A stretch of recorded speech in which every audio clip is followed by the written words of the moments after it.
All right. Welcome everybody to the live on today, Cinco de Mayo. Happy Cinco de Mayo.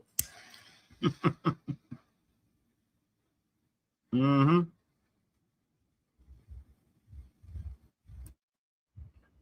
We are getting ready for our live today. I thank everybody for being here. When you get here, for those who are watching this later on, um, gonna get into the subject conversation here. It's kind of open-ended conversations here today of different aspects of the Torah and whether or not these things happen. Because as I've always said, if the parts of if Genesis or the beginning of the Bible, get closer to this microphone, if the beginning of the Bible doesn't work, it's invalid, then the rest of the story falls apart. Doesn't matter if you believe in Jesus or not. Jesus cannot be a Messiah if Genesis, Exodus, Leviticus, Numbers, if none of those things are actually ever happen, Judges, none of those things ever happen, then of course the Jesus story falls apart. So in order for someone, if people actually, knew, a lot of Christians, which is what we deconstructed from, which I deconstructed from, for a lot of Christians don't read the Old Testament. They like to take on the idea that since Jesus supposedly fulfilled these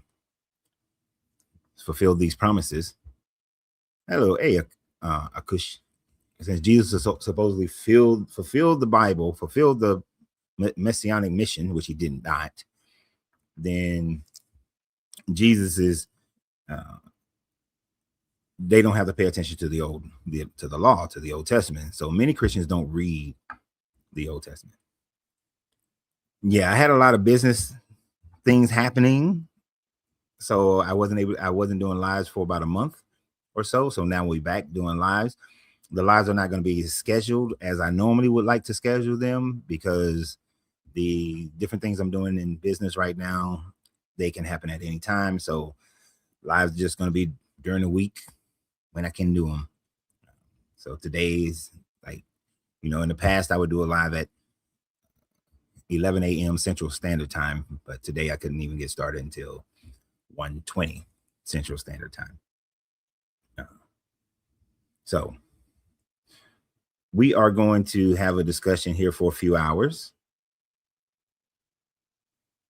about the Torah, because like I said, Christians don't read it. And if you did read it and study it, then what you find out is that nothing in the Old Testament actually happened. And today, that's the challenge that I'm putting out, is for anyone who thinks that they can establish that these things happen.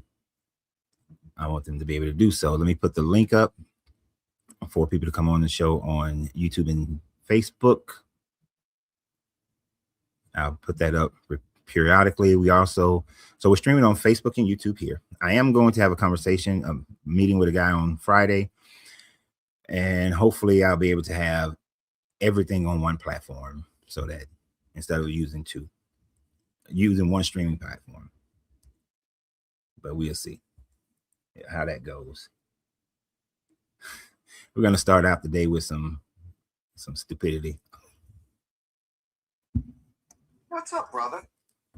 Bishop Nubs. TikTok had to bring you closer to the microphone in order for when so that's the movement. How you doing there, Bishop Nubs? I am doing well. How about yourself? Outstanding. It looks like you're enjoying the gifts of the non-creator, aka the tobacco gods. Oh yeah, that's the God. That's the true God, the God of the leaf. Well, that and the green light God. I mean, he was with me today. He got me through plenty. And then when he saw that, my ways were, dangerous and could have caused an accident, he stopped me from going on and made it safe. Made it safe. But I guess the reason that I came up is I've been studying, me and my passion for herbs, and I got into some study about ancient Greek herbs and Greek medicine. All right.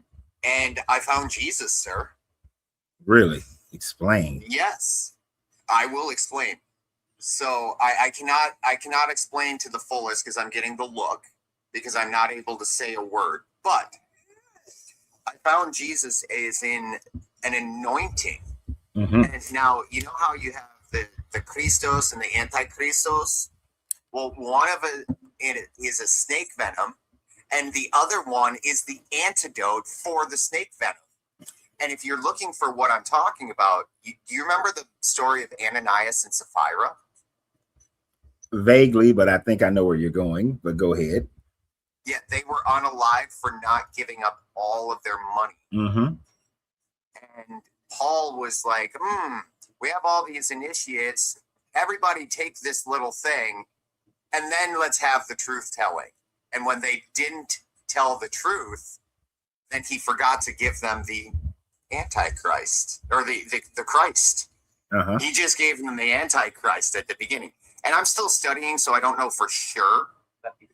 But it's looking like a lot of these terms actually go back to medical terms and not, in fact, religious terms. But because they were so closely related in ancient Greece, Christians can't tell them apart. Interesting studies. Okay. So I'm still a little off on how you found Jesus. Well, because Jesus would be the Christ, right? The anointed one. And literally, if you look at Greek, it's not an individual that unalived on a cross that was the anointed. Like anybody could be the anointed one when they were anointed with this Christos. Okay, I see where you're going. It's a salve. You know what's interesting about that? When I was growing up, we had I was a teen. Oh, no, excuse me. No, when I came back to Georgia as an adult, the pastor who was in charge at that time frame, he actually started preaching that since Messiah, Christos just means anointed one, that anybody who is anointed is a Christ. By Roman standards, kind of. Like, it's kind of weird, and I haven't gotten into the whole thing, but what I've gotten into, it actually makes more sense that it's about rugs and religion, like the bread of life. The bread of life, from my understanding, has more to do with stuff that grows out of cow poop than anything. For those of you who don't know, those are psychedelic mushrooms. There you go. You have a life event. You have an ego unalivement when you take those massive doses. So that would be the unalivement of, like, it all actually makes more sense. Crazy, but it does. It does. The only problem, I understand what you're saying. And to a certain extent, I actually agree with what you're saying. That anyone can be anointed based on just the terminology of the words and of such. The problem with the Jesus character is that he is supposed to fulfill a messianic duty that he never does. Well, he doesn't do any of that. Yeah. So we know that's shit. Yeah, that's the bullshit. But if you just looking at the words for what they mean, Israel, so we know that one isn't even about that character. So yeah. Isaiah is strictly about Israel. I don't know why they think Isaiah is about any other time frame other than. But it's the idea. Because it says pierced his side. That's the only thing that they're going for. Yeah. But the thing about it is he's still talking about Israel at that time frame. The problem is that Matthew, who is obviously a Greek writer and did not understand the Hebrew as well and didn't understand the Hebrew religion, he put in there all this other extra bullshit to make it seem like it was the Jesus character fulfilled these things. But the actual writers know Jesus didn't fulfill shit. Not one thing. But yeah, I've met people who were in different types of, it was like, I forgot what it's some the Unity. You ever heard of the Unity churches? Oh yeah, unity doctrines. Yeah, there was one particular Unity church in Georgia. That's what they teach, that it is through going through either through meditations or using psychedelics that you actually become the Christ yourself. And that's your mission, is to become the Christ yourself. Yeah. Regardless of, they read the Greek. That's why. Yeah. So I understand where you're coming from on that one. That's why you Bishop Nubs. Yeah, dude. When I started looking into this, it was purely about herbs. Mm-hmm. Like, I could give a crap less about something I don't believe in. But then I'm looking at it and I'm like, these are all the same terms that were in the, like, all of it. Like, this is what they were trying to describe. Mm-hmm. Yeah, and go ahead. When you do engage with the bread of life, there are some heavenly things that happen. But heaven, where is heaven? Heaven's in your brain. Like, it's a state of mind. It's a state of being. Right. So if you're on a trip and you go to heaven, but then you come back because, well, mushrooms wore off, well... I've been there. And right. And what happened in that experience? You were changed. Like, the story actually becomes true when you look at it from that aspect. It has nothing to do with the Sky Daddy. It has to do with mushrooms. Yeah, and I know some organizations have, some, anything that you read, sometimes it has some truth in it, sometimes it has some exaggerations or straight up lies. A lot of people, there was a documentary that was done where it talked about that.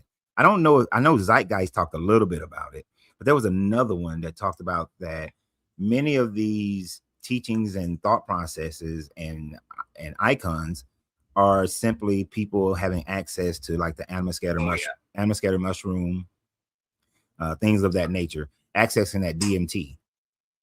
And a lot of these stories, I think they're very much are utilizing those types of things. A lot of these shamans. I mean, we see that in Mesoamerican history where they used peyote and they thought that they were contacting the spirits. And what do you get when you go into those states? You get all of the drawings that make up pyramid. Like, you get all of those visuals. Yeah. I mean, like, all of those mathematical equations, that's just thoughts within somebody's brain while they were tripping balls and experiencing God. Yeah. Now, let me put a disclaimer out here. I am not suggesting that anyone do any type of hallucinogens or drugs of any form or fashion. Either. That's bad. But don't follow the Christ. I'm not gonna say it's bad, but I can tell you on. No, I'm saying it's bad in the sense of, you wouldn't want to be free of your burdens and your shackles. That's bad. Stay in the bondage of religion. Yeah. And then, but everyone that I've met who've ever done ayahuasca, each one of them say that if they feared death prior to doing ayahuasca, when they did it, after they don't anymore. They don't fear death. They realize that there is no such thing as death.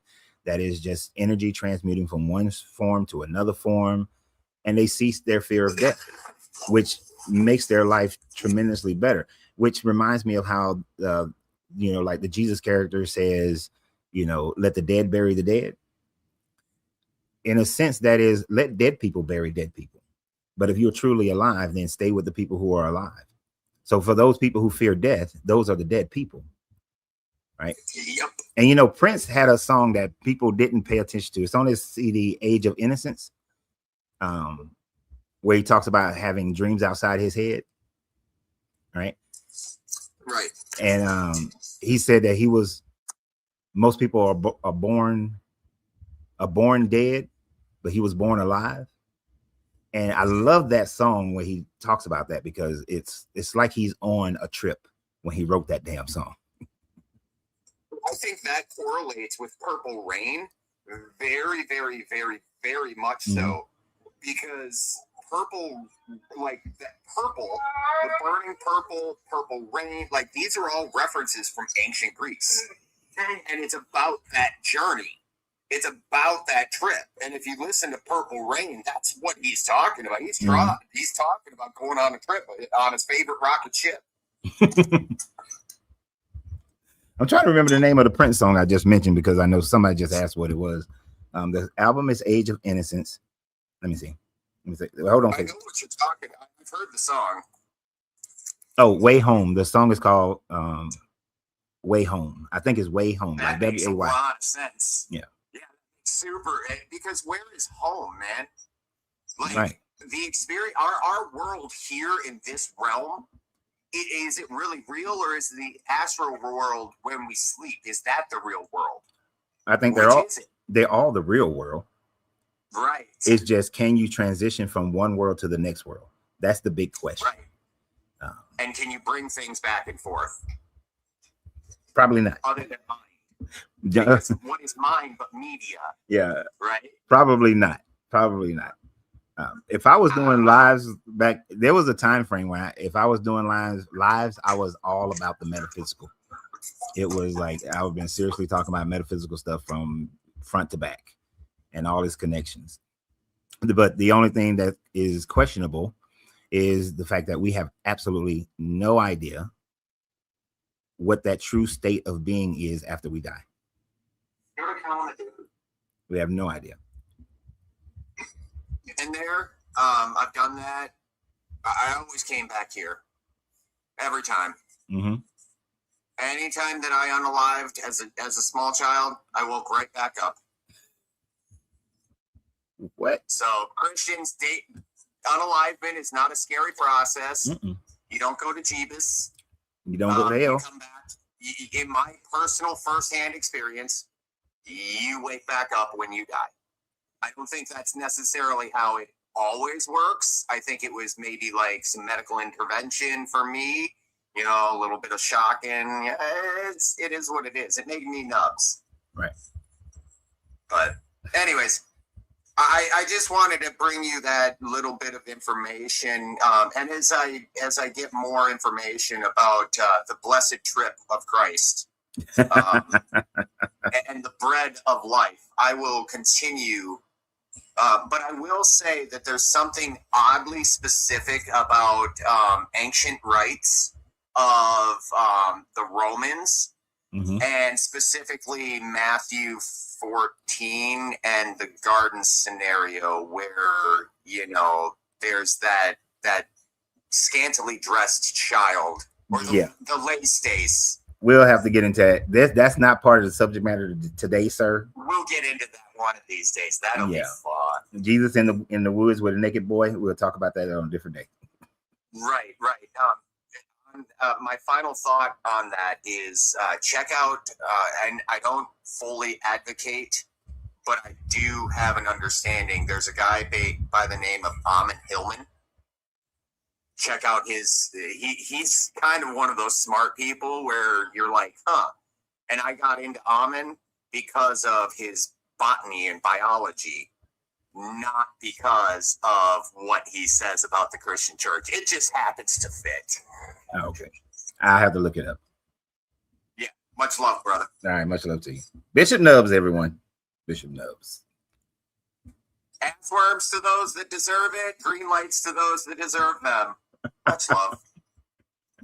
Bye. Always a interesting conversation with Bishop Nubs. Let's see. Shit. I don't know who wanted to come up. Who came? I didn't look. Give me a second. Yeah, Prince was great. The Tower of Babel was the internet. Nah, bro.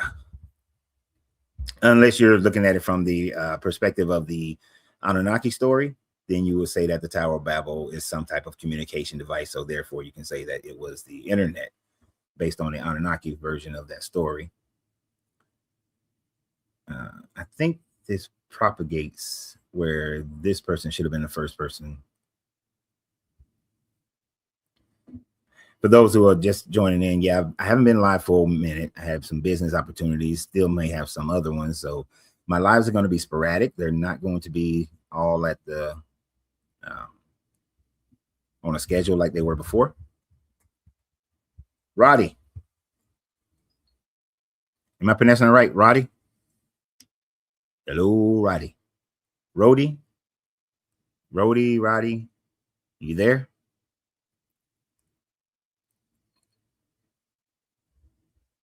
I'm waiting. We're going to give Roddy a few, see if he gets himself together here. He's just in the background. Well, he's not speaking, so we're just going to disconnect that one. Where's the disconnect?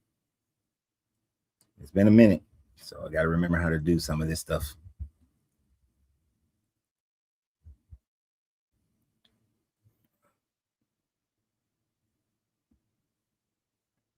What up, Liz? Lo? What up, Coach? How you doing, man? Yeah, it's as the song says, it's been a long time. I shouldn't have left you. Yeah, right. Long time no see. I was like, you don't ever come on in no more. I wonder what happened. Nah, just like I said, I had some business opportunities that took up a large part of my time, and so the beginning stages of anything in business usually takes a lot of your time. Still working through some stuff, working on some things. So, but now I do have some time, and so when I do have time, so I can't say that I'll definitely be live on this day or that day. It's kind of a day by day thing. Like I wanted to go live yesterday, but one dude was late for an appointment, and so it threw my whole damn schedule off. Okay. It's good to see you back. Yeah. So, did you check out that Book of Jubilees? Have you checked that out yet? I read the Book of Jubilees a long time ago. It's I don't remember a lot about it. Re-explaining some of the things in Genesis, like it tries to explain the flood story to put the giants in a different perspective and all that sort of thing, but I don't remember most of it. Yeah, I read it. I'm like, it just seems so obvious that they're trying to like tie up some of the, controversial things in Genesis. Like trying to make more sense and things like that. Oh yeah, like especially when it comes to Canaanites. You talking about? I just saw a video you put up about the Canaanites, and about Ham and stuff. And you cannot go deep into that video because before I wanted to load that video on Facebook and YouTube before I started this live, but I had some technical issues, so I said, let me go ahead and start the live. So it's not uploaded on Facebook and YouTube yet. So I don't want the Facebook and YouTube people hearing the whole video. So we got to keep it minimum on that one. But yes, they pretty much wrote different midrashes to try to explain the nakedness that Ham uncovered of his father to make it fit into their Levitical mindset while they were under Persian rule. And you got these books of Jubilees that does similar things. Book of Enoch does similar things where they're trying to explain the controversial parts of their original story that they created to try to justify shit at different epochs of time. All right, they gotta make Ham be even more horrible to justify the curse. Exactly. It was already, it seemed kind of clear cut to me. I don't know why people have to do something different than what's in Genesis, but it's all about honor. You're supposed to honor your parents, and you dishonor your parents, and so they had to do something different because Noah looks bad. Noah really looks bad because why you curse your son because you was drunk. Right. It still doesn't work. Cussing your grandchild or, well, wouldn't be. Yeah, man, it's so weird. Yeah, cursing Canaan makes no sense whatsoever. No matter which version you go with, it makes no sense. I think it's an oral tradition that they reframed. I think it was supposed to be Ham at first, and they reframed it to Canaan to justify them taking over Canaan and enslaving them and all that stuff. Yeah, there was a time frame that I believe in Mormonism, in the early stages of Mormonism, they called it the curse of Ham, and that before they switched over to black people are cursed because they didn't pick a side between Jesus and Lucifer.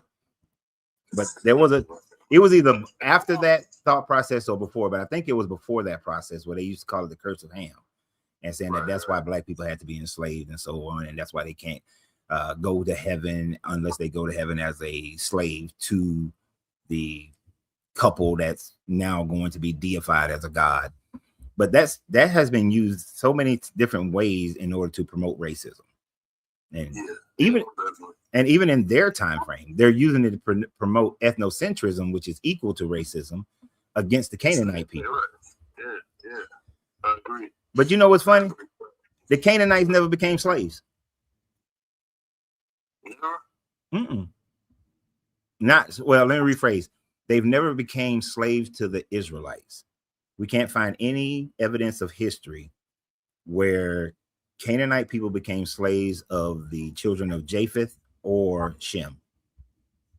This what happened in the original story was about Ham, and I mean, I think it was some original racism. I think they were saying. I think because when you look back at Genesis, and you look at the people that are slaves of the fathers and stuff, like Abraham and them, they're people of descent from either Egyptian descent, or Hamitic descent.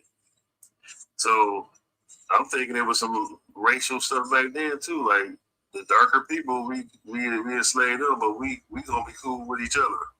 Yeah, Gentiles and all that, and they just put it to Canaan. They just came up with a story to make it Canaan because it don't make sense to curse Canaan. Canaan, it was Ham who did it. well, that's true. And then you also have to curse Canaan because you can't curse his sons Mizraim, because the Egyptians, he supposedly be the fourth, the one who created the Egyptians.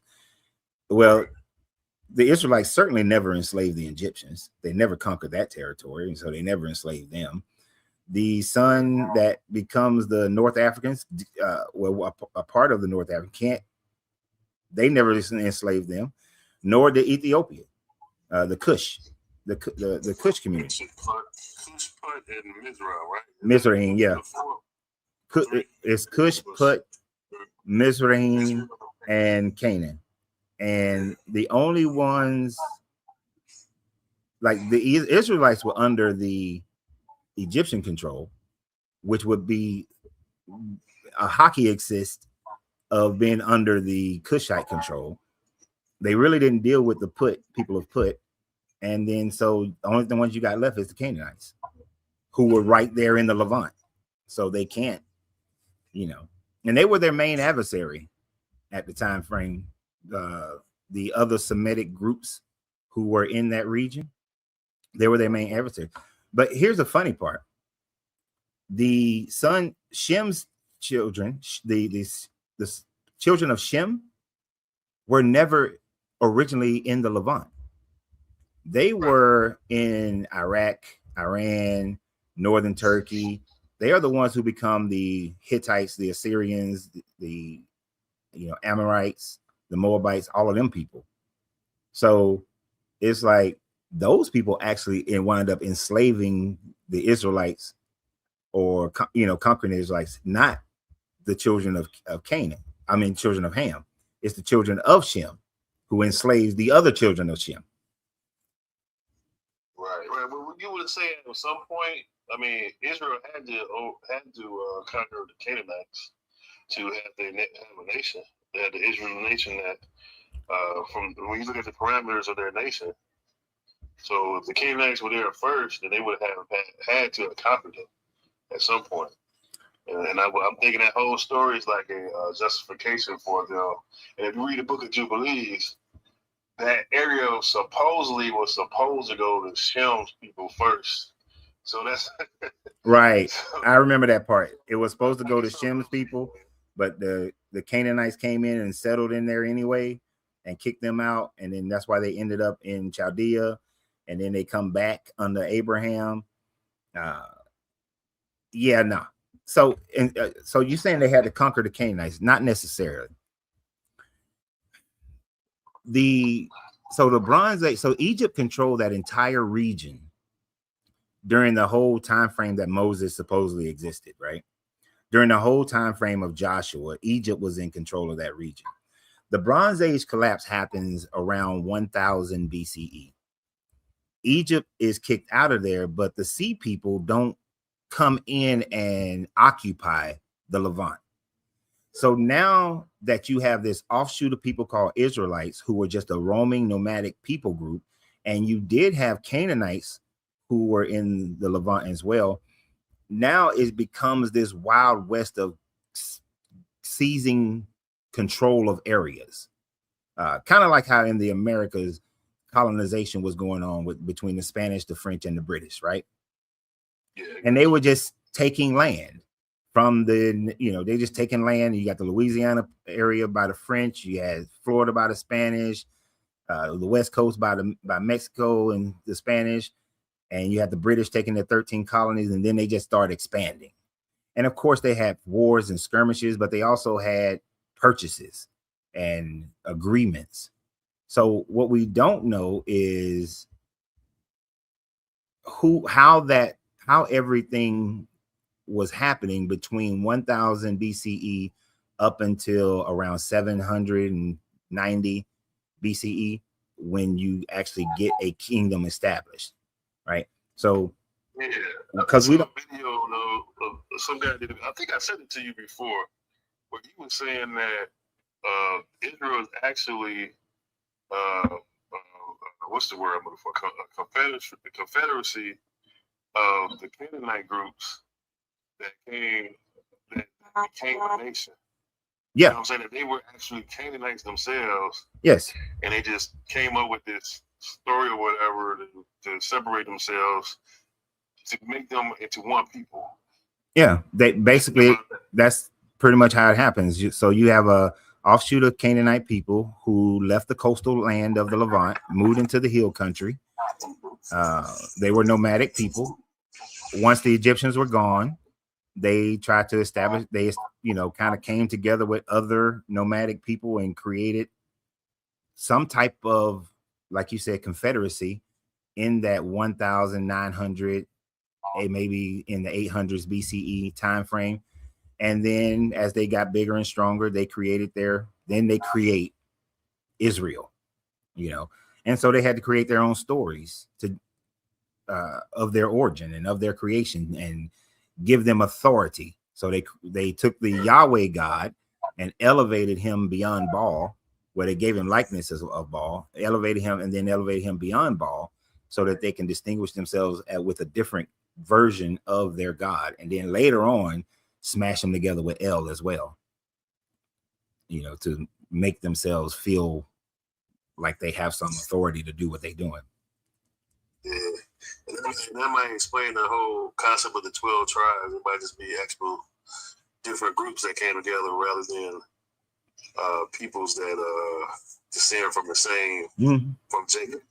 Yeah, that would make more sense than Jacob having 12, 13 babies and then creating 12 tribes out of the 13 babies that he had, with slave wives and his sister wives.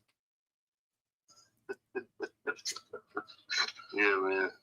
Well, yeah, man, it's good to see you back on here. I saw that one video. I didn't even finish it, but I saw that you was live, so that's why I went to this. Oh, all right. Appreciate it. Check it out, man. All right. Talk with you. All right. Take it easy, Lou.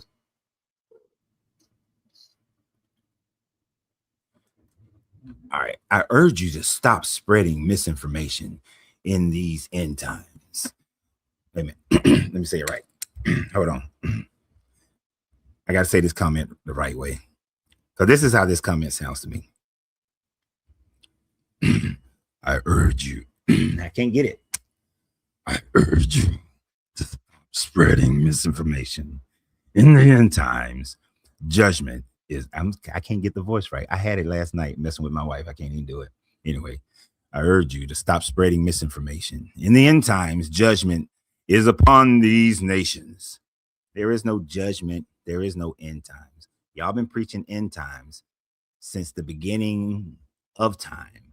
Everybody's had these end time is going to end. The world's going to come to a conclusion. It is not. The world will either come back to a conclusion because we get smacked by a big ass meteorite, we heat death, or man just destroys himself. And even if man destroys himself, the world will continue. Man's time on this planet has been very brief. So that shit ain't happening, bro. And misinformation, it's interesting. It's misinformation, but they can never come up and tell us what that misinformation is. Break that misinformation down. You got plenty of opportunity. Bible equals mind control. Welcome to the show. How you doing, Coach? Outstanding. Good. I love today's topic. I'm originally Dre Bells on Facebook, but I've been talking to you for some time, and you told me to make my own YouTube. So this is the name of my name on YouTube. Bible equals mind control. Cool. I like the name. Yes, sir. I'm enjoying today's topic. I was listening. I had something to say, but the last guy basically said it when he was saying on how Christianity, how the Canaanites were one group, and then they spread it to after the Egyptians left, they spread it out. Mm-hmm. And I remember saying this in a debate to somebody. I remember you said it. Most religions or denominations or religions came about from people breaking away from other religions. Like I Yes. remember you gave an example with the Seventh-day Adventists. That was because another a rapture failed or something like that, and so they broke off. And I was like, that's so funny. Like it's just a bunch of people breaking from people to break from people and break from people, and nobody even knows what the hell really is. That's generally how it happens. I think that was Miller had given a rapture prediction. It didn't happen. And then Right. old girl stepped in, Ellen G. White stepped in, and then but after she gave her rapture prediction and it didn't happen, then they reorganized her prediction. Those things happen over and over again. And not just in Christianity. You had Hinduism, and then that evolved into Buddhism, broke off from that, and then Taoism broke off from Buddhism. So there's always a continuation, and we even see it today in Christianity. There are so many various forms of Christianity. They're almost their own religion, as we see like spiritualism and mysticism in Christianity coming around. So Correct.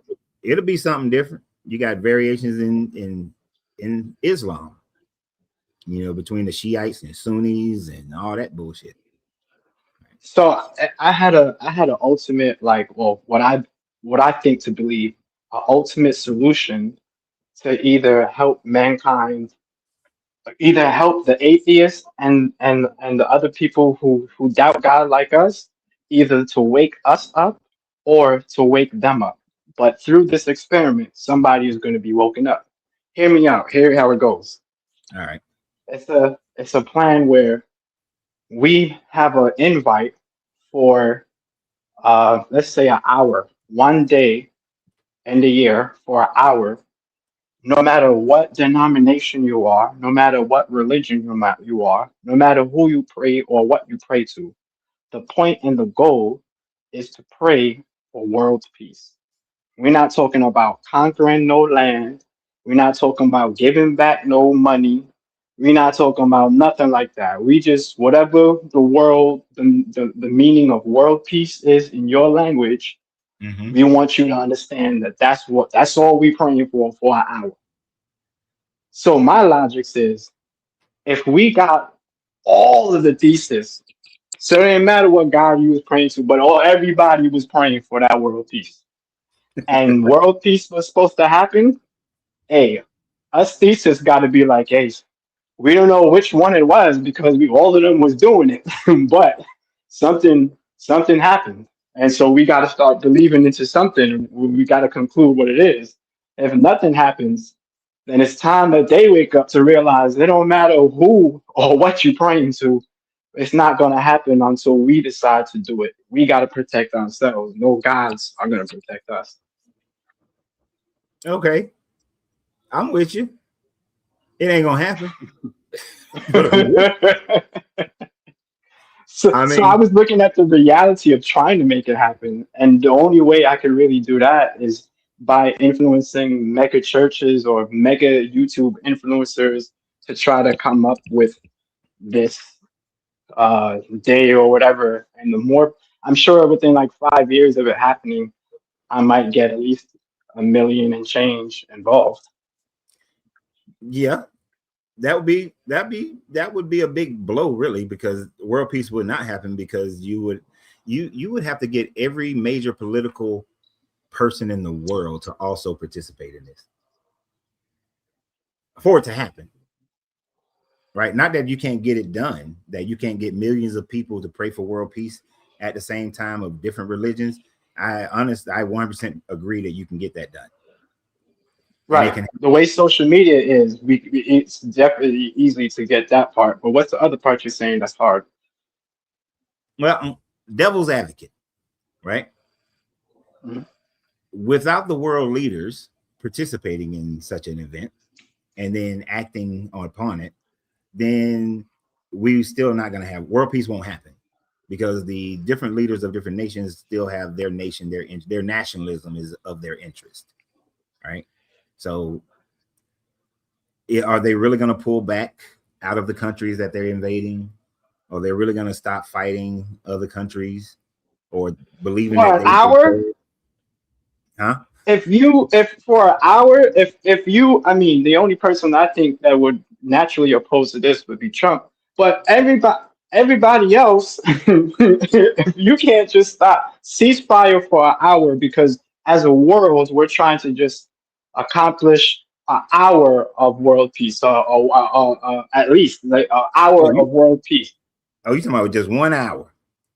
And then we go Yeah, back to but I war. mean, Then we go back to no, but fighting. I'm saying, I'm saying we're praying for it. We're Right. praying. Everybody is praying. Everybody is focusing their energy on that mission. Like, let Right. us have it for world peace. After this hour, we're trying to see how long world any kind of world peace lasts, right? And we're gonna have to come up with a statistic to say, because like it can't be so much that's happening and then we say, oh, that's not it. But we could say, well, the percentages went down after everybody concentrated or not, you know. But it's the point of both people coming together, thesis and non-thesis, focusing their energy on something. Because while us, we're not going to pray to nobody, but we probably going to be looking at the numbers and seeing what's happening and hoping it And works, you know, or hoping or can't wait to say, look at this.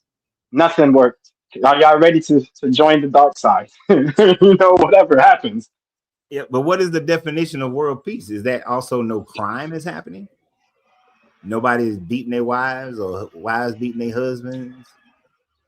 Ah, Nobody, that would have to be a clear definition that a worldwide, globally agreement too. Because what we may see as world peace, another may not see as world peace. That's true. yeah. So you got to Damn. define it.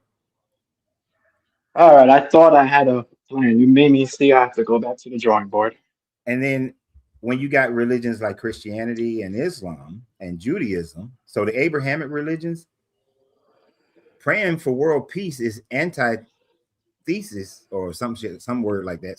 It's some anti $5 word to their religion in itself. Like Jesus said, Why you say that? like Jesus said, I came to bring the sword. Uh, Mm. Jews believe that they are supposed to take all the land that they own based on their God, all the land to the Euphrates, which would include Iraq and down to the Sinai Peninsula. That's Egypt and Saudi Arabia, and they're supposed to control Lebanon and Syria. So they believe that their God is supposed to give them all of that land, right? And then Muslims, they think that if a person doesn't convert over to Islam, then they're infidels, and they can either be overly taxed or killed. Correct. But no, I think no group wants to be the ones to say, no, we're not going to participate for world peace. Because we could easily, you know, as a humanity, they'll be kind of shunned in a way. Like, oh, look, it's kind of like the UN thing. you see how the rest of the world kind of agreed or wanted um, uh, slavery to be the greatest atrocity that happened in humanity, and most of the people that said no was United States, Palestine, Mm-hmm. and Argentina. But the rest of the most of the world and the others that said that they're undecided, subliminally we know their history and culture why they said that. But the Right. rest of the world said so really. And then if you see how the rest of the world is pro-Palestine in a way, the world is really solving itself without America. America is not as big as they are, right, or Yeah. used to be. The Now, world is actually solving itself. I like the idea of you of promoting that for the sake that, as you said in the very beginning of your statement, that it should wake people up, that people should start saying that, wait a minute, we can't, if God is a good God, whoever the God is, then we should be able to pray for world peace, come together and pray for world peace, and it should happen. The fact that Yes, it doesn't happen, can happen, should wake up some people to say that, well, what am I really participating in? If we exactly. are, That's my whole point. yeah. So in a way, it's like I'm putting up in the forefront that we want world peace and we're going to bring world peace. But I know my real mission is to demonstrate how this shit is impossible with believing in religion. So therefore, we're going to wake more people up to realize that the religion is bullshit, which as more and more people wake up to realize religion is BS, we actually have a chance to get to world peace. Exactly. Though that energy that we use during the prayer will actually realize that we're wasting that energy. Let's focus on actually putting it into the community. Let's I'm, like we yeah, are the ones to do it. I'm tracking. I got you. I got you. I'm down for the Yes, cause. sir. I'm down for the cause. Yes, sir. So I'm gonna start trying to reaching out to people and promote this to YouTubers and see how far it goes. But my goal is by next year to actually start it, have a date down. Yeah. I wanted to do it for it would be fly if I did it this year. I would have put it as 6/6/26, but no, stability has been 6. Oh man, I thought about it, but I No, won't be able to ain't gonna be get able to it do that. done so fast. Yeah. If only I Maybe thought about it before. 7/7/27. 7. Oh Yeah. yeah, 777. Seven seven That twenty rocks. seven. That way they Yeah. can be like everybody like, oh, it's the year of completion. This means completion. Completion. Because I Yes. guarantee July 7th of 2027, it's gonna be some bunch of bullshit out there about it. This is the year of completion. Everything. If I was a pastor right now, I'd be saying that you got to get yourself ready. You got to get them tithes because July 7th of 2027, God is gonna bring completion to the people. Because 7, and that gives me a whole year and some change to get your money. If any I pastor thought about listening, it. we just gave you something. Gems. I thought about it too. For each year, I could just move it to numbers, triple meaning, so you'll always remember it. That's right. Next year we're doing it on 888. The next year we're doing it on 999. Now you can't mess with 999 Oh, because some people, what? some Christians flip the 666 and say that it's upside down and it's actually 999. Oh, okay. Yeah. Well, that year the Christians might drop out, but then we'll see who's God made. Yeah. Who. But 10, 10, 10 and 11, 11, 11 and 12, 12, 12, man. Well, no, you can't do 11, 11. What the hell I'm talking about? No, because that's a 21. Well, Yes, 11, 21. 11, 31. I don't know. We can 31, figure right. out some shit. Well, good looking, coach. I'm taking back to the drawing board, but thank you for the inspiration. I All right. definitely believe that it could work. Hey, keep me updated, man. I will gladly lend my hand. Thank you. Keep doing a good job on the show. All right. Thank you. Appreciate it. All right. We might get into the subject matter today. So I got Pharaoh on TikTok, on Facebook, and then Miss Fifi on TikTok. Hopefully she's still. Pharaoh, Trying to keep everybody in order. Yes. Peace, brother. Can you hear me? I can hear you loud and clear. Yes, yes. I watch your videos.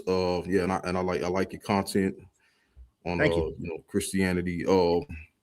Yeah, and and also you know, I'm not a believer, and I agree with the title of your video, because I myself I'm a historian, I'm a history freak, and I get off like into ancient texts and history, and and this thing, it is like that they are these Christians and Bible followers. They're trying to reinvent this Israelite identity. It's like, the Old Testament, it comes to a close after, the so-called 10 tribes of Israel. They go into Assyrian captivity and they get lost.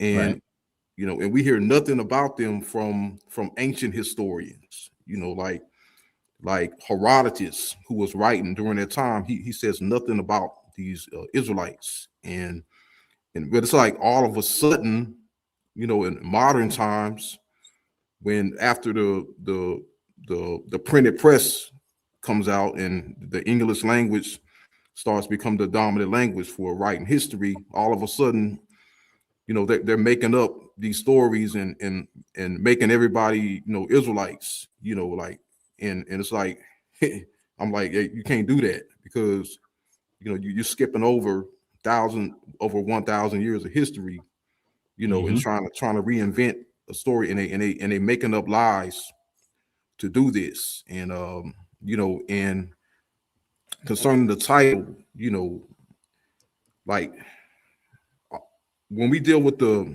biblical Israelites, we have to we have to look at one important fact, and that is every nation that's mentioned in the Bible, such as the principal nations, such as the Egyptians, the Assyrians, the Persians, they all have evidence for their existence.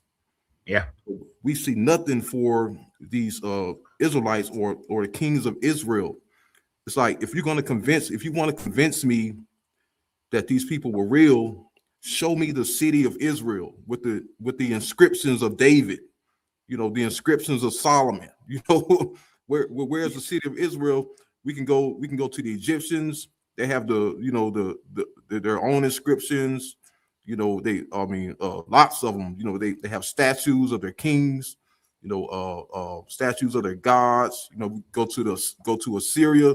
They have their own inscriptions. Speaking of their conquest and their history, the Persians, they have their own inscriptions, but we see nothing for these people called Israelites. Yeah. Yeah, The and first it's time, like, the first time we see anything about Israelites is in the Merneptah Stele in 1204, when Merneptah talked about destroying a people called Israelites, and he describes them as a nomadic group of people, so they're not a nation at that point. The next time that we see anything that deals with them is in the stele, where it talks about destroying the house of David, that he fought against the house of David, but the house of David can mean almost anything. And so then after that, the next thing is Hezekiah. So their history as a nation really doesn't start until you get to Hezekiah, which is in the 700s BCE. So that's the earliest that we can definitely say that there was a nation of Israel. But they were quickly conquered during that time frame by the Assyrians. So this illustrious history just doesn't exist. There's no proof of it. And like you said, everybody else, we can find their history. Yeah, and like even the kings, like Amenhotep, Ramesses, the kings of Assyria, Sennacherib, Ashurbanipal, kings of Persia, Cyrus, Darius. They have images of themselves. We know how they look. you know, Right. but we don't know how David looked. We don't know how Solomon looked. You know, we don't even know how Hezekiah looks. You know, they're just in this. It's just an inscription, you know, describing him, but he has no images of himself. You know, and I'm like, you know, how fake and false can this get? I mean, even if it was the truth, Right. you know, it's not our truth. It don't belong to us. It certainly You don't know, belong to us. Now, I will say that Hezekiah, we give Hezekiah the break and say that he probably most likely existed, because we have the extra biblical writings from Sennacherib in his conquest of Israel, and the bribe that was the payment that was given to Sennacherib from Hezekiah. So that's like one of the main reasons we accept Hezekiah. Now you're right, we don't have any pottery of their images, we don't have any coins of Sennacherib or any of those people. We don't have that shit. yeah, But based on them being conquered, we accept that those people existed. Yeah. I'll agree that he existed, but I'll just say that he wasn't powerful. Like he wasn't no. I mean, they were not powerful kings because they did, you know, they had no images of themselves. You know, they were always vassals to, you know, to the Assyrians and the Egyptians. But yeah, but I would say like they were like Panama. Yeah. Like, everybody know the United States, Mexico, some of the bigger South American countries, but nobody, you know, Panama is kind of like we just sitting here hoping that we on the side of whoever got the biggest gun. Yeah. And that's how like the Israelites are. We just a little country that just hopefully nobody mess us over, but we keep getting messed over. So damn. Yeah. And another thing too, you know, like because I debate the Israelites on the street all the time, you know, and I have my own channel as well, and it's like they're trying to convince me that we are the Israelites and I'm an Israelite, but I'm like, okay, how could we be the Israelites when our West African ancestors were not even mentioned in the Bible? You know, how can we be the Israelites when we're not even the Assyrians, we're not the Persians, you know, we're not the Indians, we're not the Arabians, you know, we're not the people, we're not even mentioned in the Bible because I mean, and that right there shows that it's not realistic, you know. And these guys they go to these late English written sources, you know, late 1400 1500 sources to try to prove that Jews were in West Africa and we the Jews, because I mean well, what? And I'm like, well, why would you even entertain that? You know, because that's like, you know, it's like a forgery. You know, you're adding forgeries to original text. You know, I mean, that has nothing to do with the original text. It's like a forgery in an anachronism. You know, I'm with you 100%. It makes absolutely no sense that they talk about how the white people have done this and white people have done that, but then when white people got some information that supports their narrative, all of a sudden, yeah, this is true. Yeah. Freaking hypocrites. Yeah. I mean, yeah, it makes no sense because I'm like, you know, if you want to prove to me, because I always believe that these people are Israelites and ancient Jews, original Jews, they never set foot in West Africa. You know, because I asked them the question, you know, if you want to prove to me that these people were in West Africa, show me the ancient texts. Show me the ancient texts that these people were in West Africa, because I have a rule, you know, I'm like, you can't claim ancient BCE people using modern day English. I mean, that's as fraud and forgery as it gets. Yeah, because we know who the people of North Africa was when we, you know, when you read real ancient history, you know, such as the Carthaginians, you know, who were Phoenicians or Canaanites, right. the Numidians, the Moors, you know, and even the Romans were in North Africa. But these people, Jews, or Israelites were nowhere present, and they always try to make these people as if they were like the majority or the foremost population when they were not even there at all. No, they were a minor population in the world. Yeah, and it's like it makes no sense, you know. And it's like they try to steal other people's ancient texts, and they can't show their own ancient texts. You know, show me the ancient text of West Africa. You know, stop trying to steal this ancient text that belongs to Israel. You know, this ancient text that's not supported by any archaeological evidence. You know, but yet they want to steal it and make it their own, and they can't show themselves in the book. You know, yeah, they just sad, and they just trying to attach themselves to a popular story. If it was some other popular story, they'd be trying to attach themselves to that. To make themselves feel better. Yeah, and it's like these guys, man. You know, because you know, I don't believe in, you know, any modern day interpretations on ancient history. I believe in, you know, whatever was written, what is contemporary with the time. You know, the person, the historian or whatever, writing on their own time. That's what I believe in. You know, and yeah. But these guys, man, they're just continuously, you know, adding falsehoods and forgeries to try to validate this false biblical identity on Black Americans, you know. And I see it's all, you know, I see it as a Christian's fault, and that's why I always believe that the first Israelites, you know, the people who were the closest to the Israelites in America and in Africa were the white Christians, you know, because, you know, they, according to their Bible, you know, if you accept Christ, you're a spiritual Israelite, or you're the seed of Abraham or whatever, which makes no sense. Yeah, that's you get grafted in.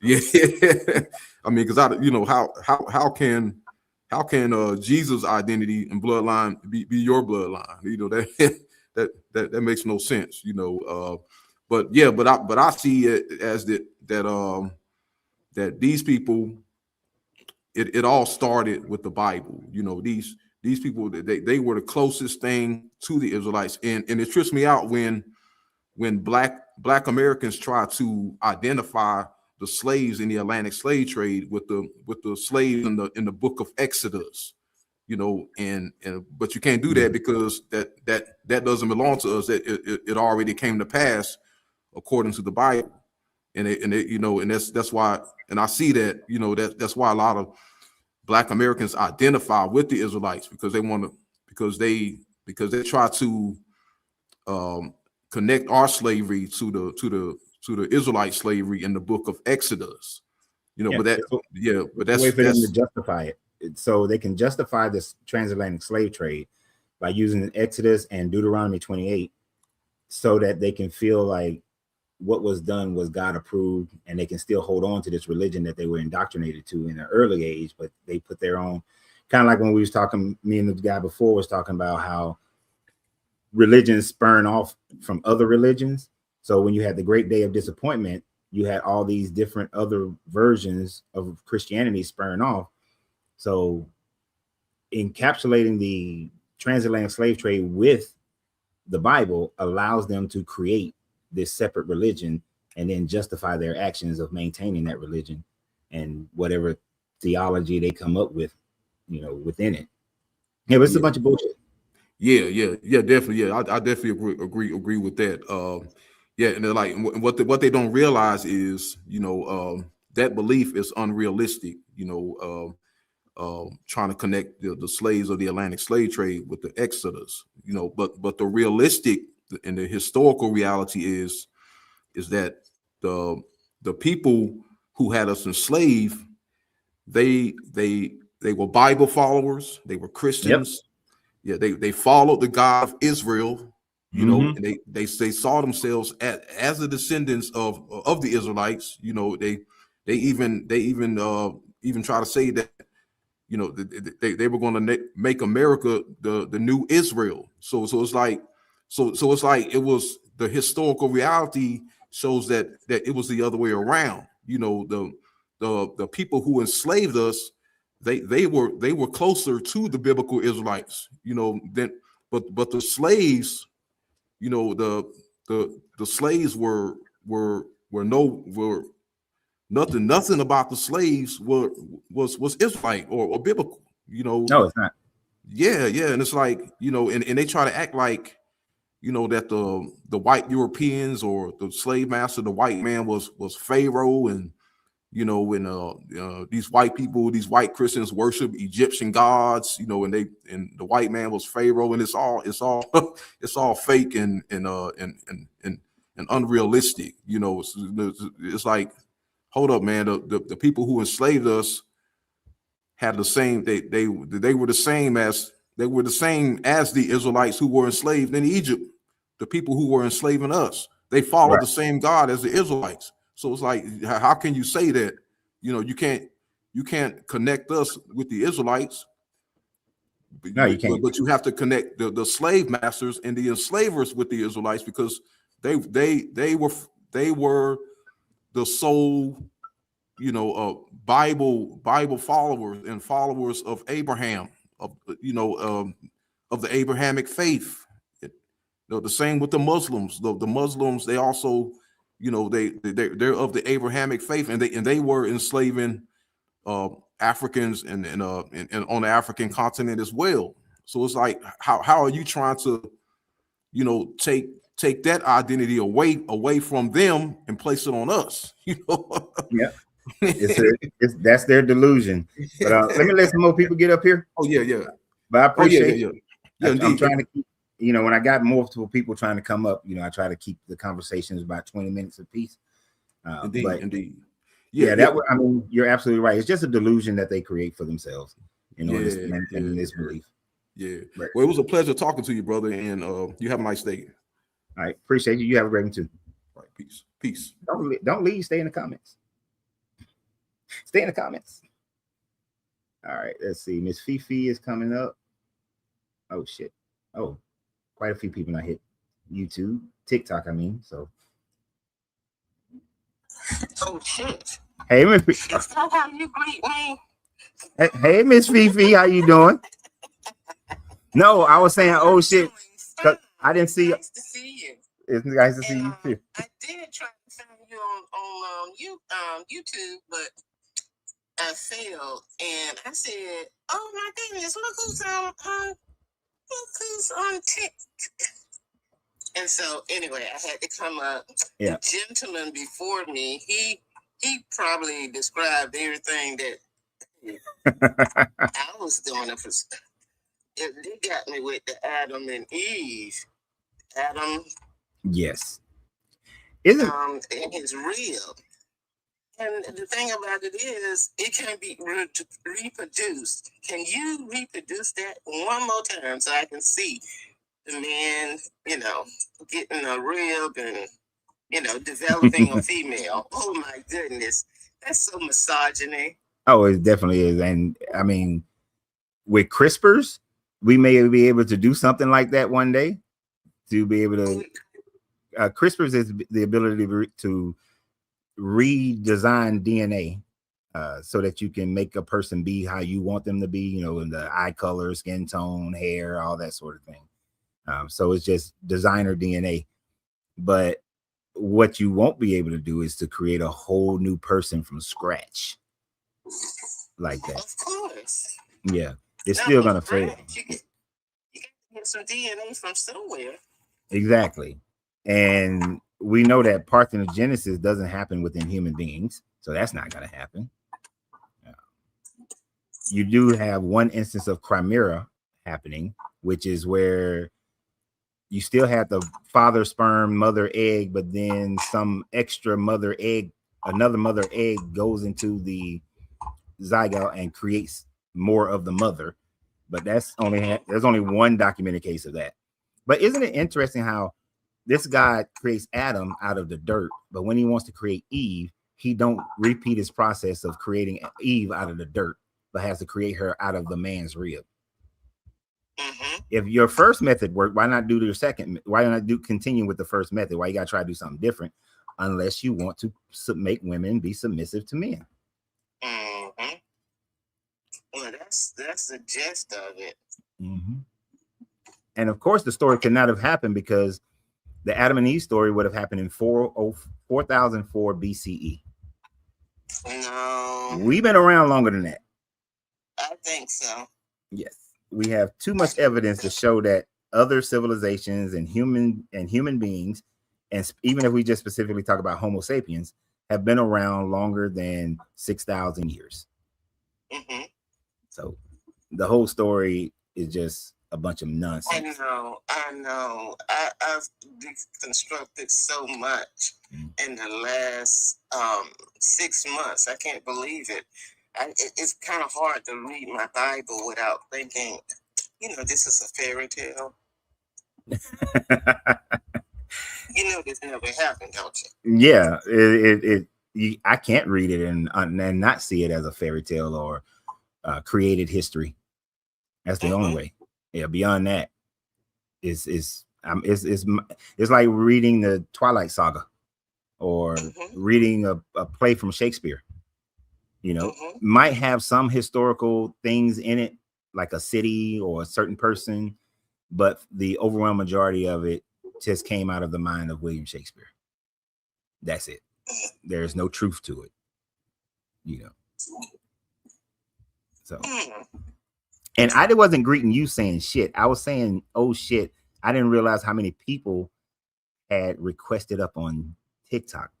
I try to keep track so I know who's next. Well, I just wanted to speak to you.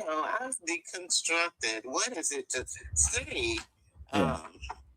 It's a fairy tale. Yeah. And the way to find me on YouTube is the easiest way is to put in at Coach Renz, RENZ, the number 33. Say that again. At Coach Renz, and then the number 33. So at Coach Renz 33 is the easiest way to find me on YouTube or Facebook. Okay. Will do. All right. I like these discussions. Thank you, Miss Fifi. You're welcome. Nice seeing you. And nice seeing you too.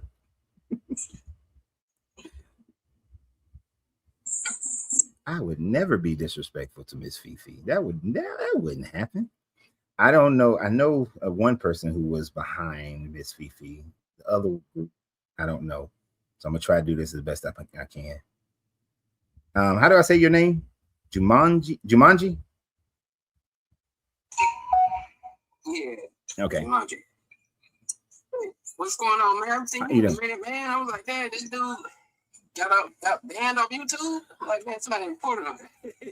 No, I just had a lot of business stuff come up, and so it took all my time. Oh yeah, that's understandable. Yeah, so I'll be watching your clips on YouTube, so I'll be getting updates off of there. But to the topic though, man, no, the tour didn't happen the way they said it happened. One thing that got me coming out of Christianity is is that someone's echo? Is that me? The echo? It's a little bit of background noise with you, but it's fine.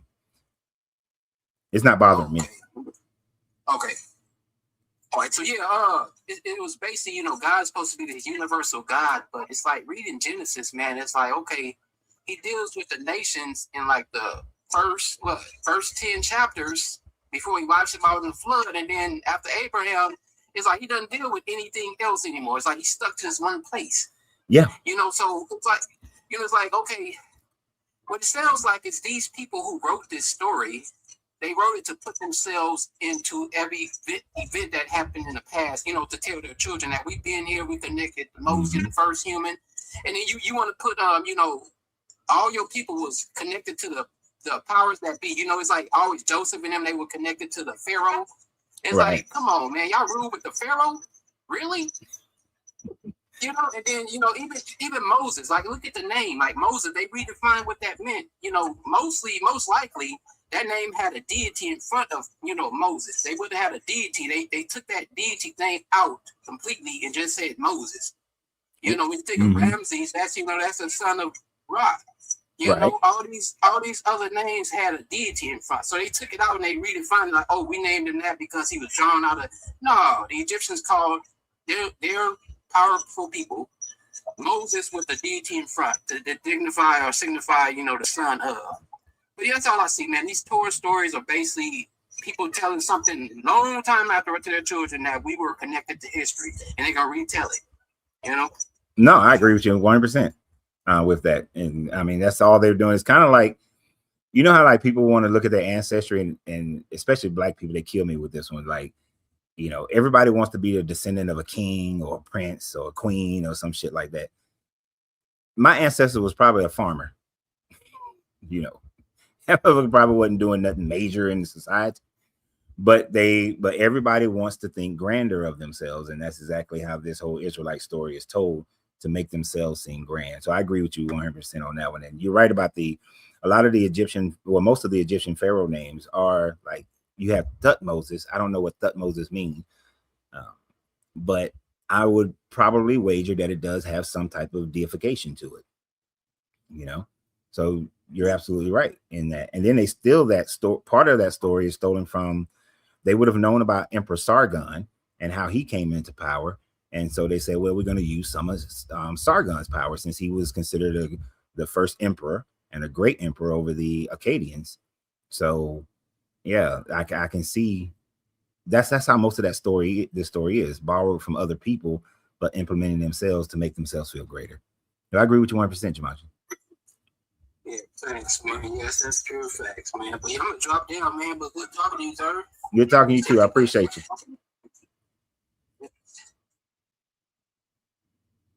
Let's see. I don't know which one of these were next, but I'm just gonna press one. Jerome, sorry. Jerome, you there? Jerome in the house. Jerome. I guess Jerome's busy. And let's see if silence.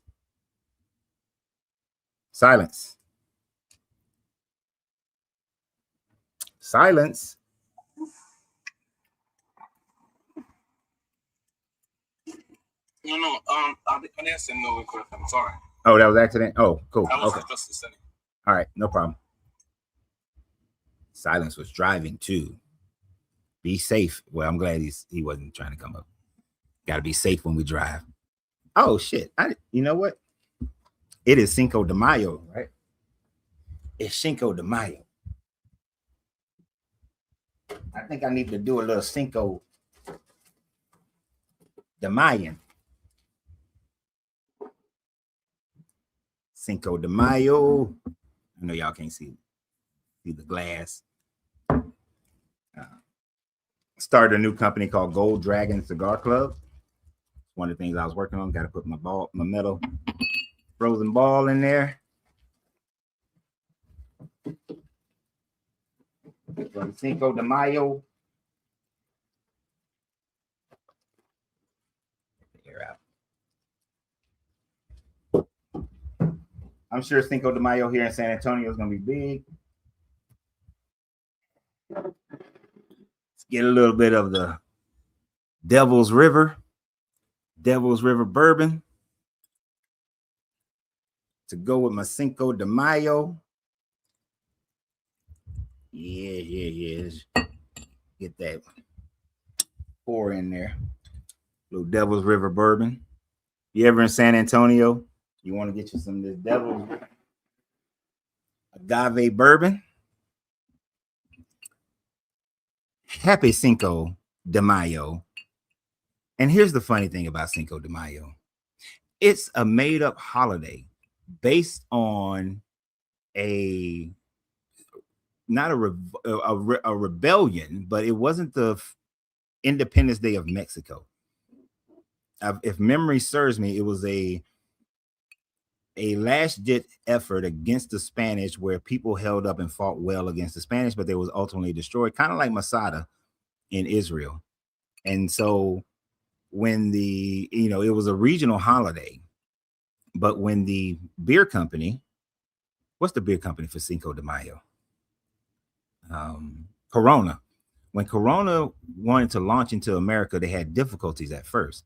So here in Texas, they came up with the idea of Cinco de Mayo, and Corona being the official beer of Cinco de Mayo, in celebrating them standing against the Spanish. So happy made up holiday to sell a beer, just like biblical statements are made up in order to get your money and get your obedience. Happy Cinco de Mayo. And let me put a coaster down. Happy Cinco de Mayo to everyone. Oh, wait. I got to clear.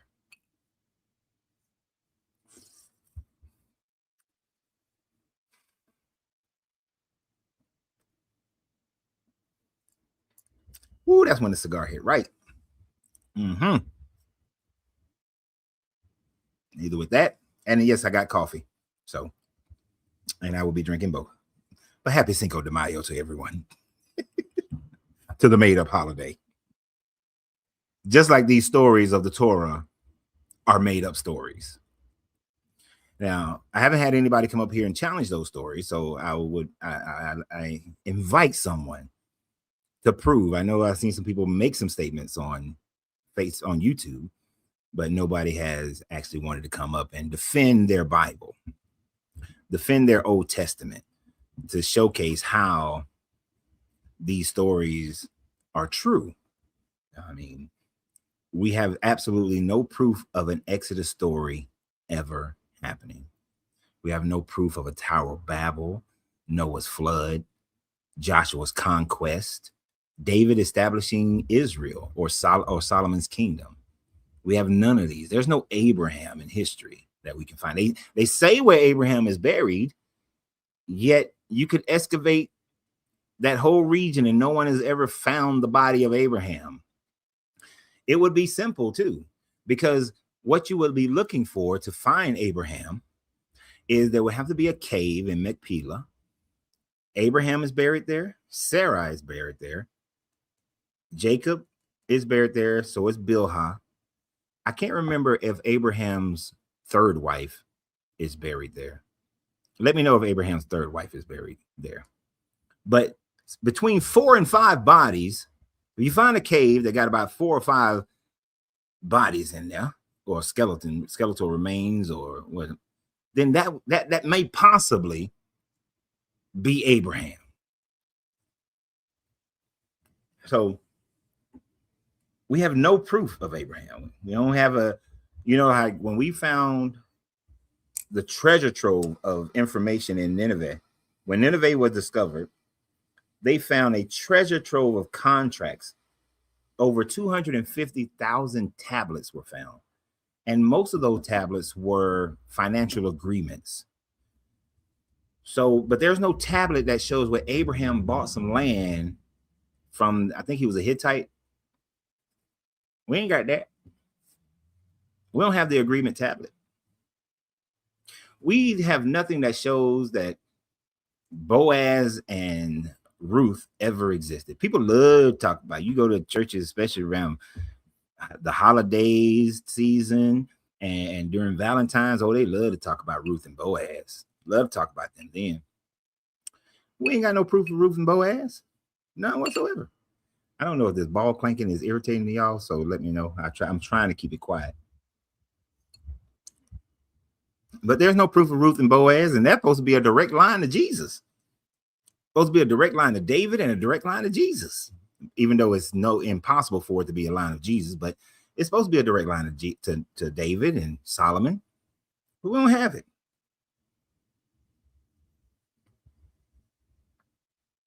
We have none of it.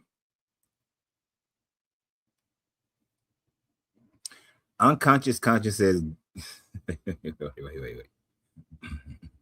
Good, because we must walk by faith and not by sight. Well, if that's the case, then you should be willing to believe in any God whatsoever.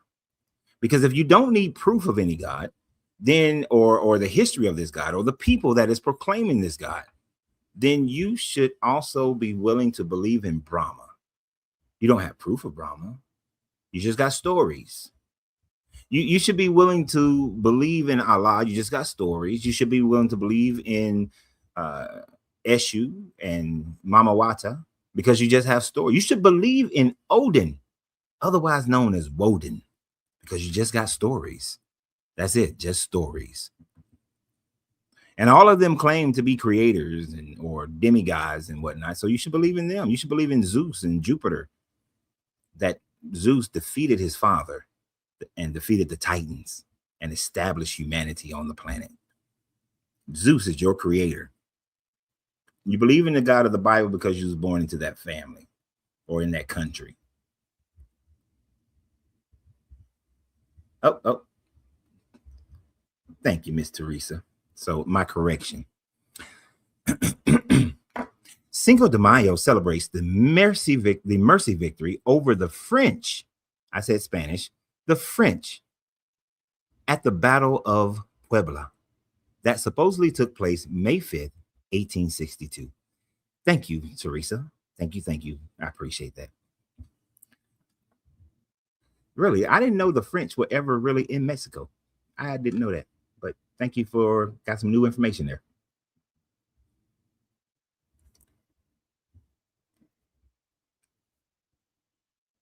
See, and this is the stupid thing about people who say you got to walk by faith and not by light, not by, walk by faith, not by having proof, because they will make these types of claims. So where are the other pagan gods' books about what they did? Have you ever heard of the Bhagavad Gita and the Upanishads? If you go and read the Bhagavad Gita, Upanishads, you have the stories of Brahma. You have the whole Hindu religion. You got all their information. You have their stories of how they interacted with man and how Krishna came down, and I think he's in his 13th iteration right now. You have how Kali was killing demons, but then she went too far and she started killing people. And so her husband Brahma had to lay down his life in front of Kali. He was willing to sacrifice his life. And Brahma sacrificed his life to save you. How when the gods saw that the world was being destroyed by a flood, how they went and they told Manu to build a boat, put some animals in it, and so that you'll be saved by this flood. That's all in the Upanishads and the Vedics. So there is their books, sir. There's the book. If you want the book, there's the book. And we have many writings of inscriptions of the stories of Zeus and Hercules and, all those people. There are many different scrolls and tablets for that. So you can find it. We have tablets that describe the story of the Anunnaki. Like I said, we have over 250,000 tablets that were just found in Nineveh alone. And although most of them are talking about contracts and whatnot, but we have the story of the Epic of Gilgamesh and with Atrahasis. We have the stories of Enlil and Enki and Anu and Neharsag and Dumuzi. We have all those stories written in stone, so they cannot have been manipulated from the time frame that they were written. So you ask the question of where are their books? They're there. You just don't want to read them, or you cast them aside already and say that they're pagan and fake because you were born into or you grew into a religion that is more common to the area that you were growing up in. You see, y'all got to come up with some better arguments. You believers need some better arguments. And this is the most bullshit argument, right? I am a Hebrew, so I was given the sight by Yahuwah, which is a mispronunciation. So I will never believe in these pagan attributes. See, first you ask for their books. I tell you where their books are, but now you want to ignore it because you had a personal experience. I had a personal experience with Yahuwah. He came down in the light and showed me the signs that I need to walk in. That's bullshit. Hindu can claim the same thing. A person who practices Ifa can say the same thing. Everybody who practices any religion can claim that their God came to them, saved them, showed them, taught them. It's a bunch of bullshit.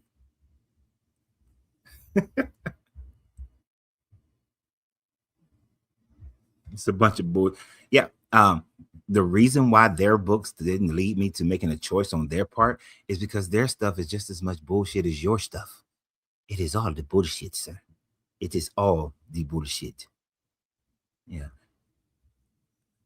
Anyway, let me see if is it Jervik. Jervik. I hit the button. Jervik. Hello, Jervik. Jervik. Yes, sir. Okay. Welcome to the channel. Okay. Yeah, I'm good. I really love what you're saying. Like I've been following the conversation. I just came in like a few minutes ago, so I've been following the conversation and how you've been being able to dismantle that shackle of religion. It actually has to do with like holy texts, you know, and how they are being transmitted and how people think they are superior to others, right? Right. But I wanted to ask a question. Like, what's your worldview? Are you an atheist or agnostic? By half and half. Truly, I am an atheist, but I do leave room that if there is a God, there is not enough evidence to demonstrate that a God exists. But if there is one, it's possibly, is there a mind that generated the entire universe? It's a possibility in theory, but is there any proof that that mind exists? Absolutely not. So so let me rephrase that. I am more atheistic than agnostic. So about 75-25. So more like agnostic atheist, more like, let me just say. More like an atheist agnostic. The only because it's more atheism than it is agnosticism. Because agnostics just say that there could be a God, there may not be a God. There's not enough evidence for either one. But I will definitely say that the God of any religion that has been known to man, that none of those are real. That God certainly does not exist. Even Spinoza's God doesn't exist. So none of those gods exist. Yeah. Okay. Well, again, there was an argument I was listening to, although I've not really gotten the full picture of it. What is your worldview? Yeah, I'm theist. I'm not an atheist. I'm theist. I believe there's a God. Okay, and this God, this God. I don't want to be so arrogant to say it is the God of the Bible. All right. But I would just say yes, there is a supreme being, a physical being that actually controls the affairs of men. That is my viewpoint, though. But again, there was an argument I was listening to that was 2 weeks ago. I'm still trying to read more about it and to understand it. I'm sure you must have heard about it before. Yeah, I have. I mean, I used to be a theist, but go ahead. I'm sorry. Yeah, it's called the Eliot argument. I don't know if you've heard about it before. The Eliot argument? Yeah. No. Okay, so the guy is here on TikTok. The name of his page is the Eliot argument. He wrote, I think he published this book in 2008, and he talks about the Eliot trichotomy. I'm sure maybe you just want to look at it. The guy explain it. Talks about it. Yeah, sir. Yeah, explain it. Yeah. So he talks about the three possibilities for the beginning of the universe, right? How the universe began. It talks about space-time eternal, it talks about the uncreated creator, and it talks about I think pure nothingness, something like that. And it was like, whatever school of thought you belong to, whatever theory you believe in, it always falls within these three categories. You see that there is an uncreated creator, or there is or maybe it's influenced by space-time eternal, or by pure nothingness. And then he begins to question the atheist, and he would ask you several questions, right? And at the end of the day, the position of the atheist would be, okay, I don't believe in the uncreated creator. I believe, is it that space-time eternal or from pure nothingness? And from series of questions, he debunks that viewpoint, those two viewpoints, he debunks it, and then you are left with only one, which is the uncreated creator. And how is that possible? What is the process of this debunking? Because now the reason, okay, now the echo. The reason why I asked that is the fact that I am more apt to go with the eternal universe, right? And it's an impossibility really right now with our knowledge of science to debunk that one, because and I distinguish between our known universe and a universe beyond our knowledge of universe, because we know that there is still space and matter and time beyond our known universe.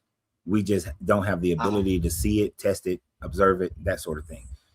But we do know that matter cannot be created nor destroyed. So then matter must be eternal. We do understand how matter and antimatter collide with one another, and then 1 out of a billion times, then when that matter antimatter collision happens, the antimatter is kind of done away with and just matter exists. So we've seen that in the Hadron Colliders, but there is no way you can say that the universe is not eternal, since we can't create nor destroy matter. There's no way you can't say it's not eternal, since our universe, our known universe, exists inside what must be another universe, and we don't know how many universes exist beyond that. Well, true. Like I said, I'm still like reading through the argument, trying to get the full grasp of it, right? But I've watched him have conversation. I think Alex O'Connor refused to debate him, right? Like he was talking about it, and he was like, he sent invitations and all of that, and the guy refused. Did he show the sent invitation and the refusal of the invitation? And well, of course, there's limited stuff you can show when you're live on TikTok, right? No. But of course, no. But he has made mention of that severally. No. So what I'm saying is, I could save let's say I invited somebody to the show and they said no. I can take that, screenshot it, and then put it up on the screen. So to say that so I would challenge, just like when Hebrew Israelites claim that they Israelites, I'm like, okay, show me the DNA. But they don't show me the DNA, then you just talking. So when somebody says that I challenged somebody, but they refused, if you can't show the refusal, then you're just talking. You're just trying to make yourself seem like you so big and bad that people don't want to deal with you. Well, like I said, I'm not taking his word for it, right? It's not like I'm taking his word. I'm just saying that I've seen many atheists come on the live stream on his TikTok live. Yeah.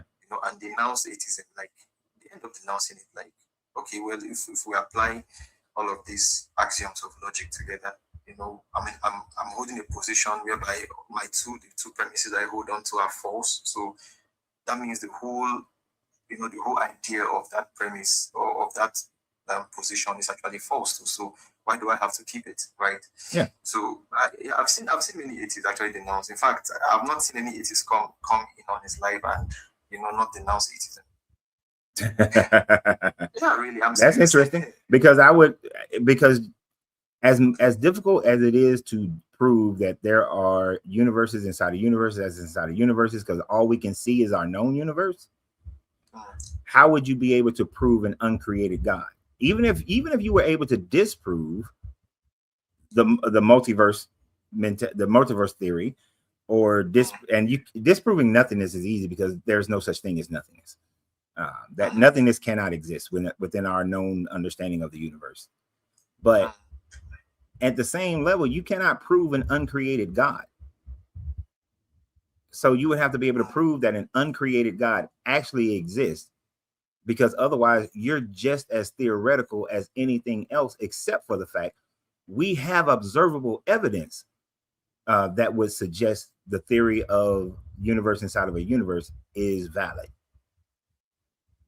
Yeah. So one of the evidence is the fact that our galaxy is merging with the Andromeda galaxy, right?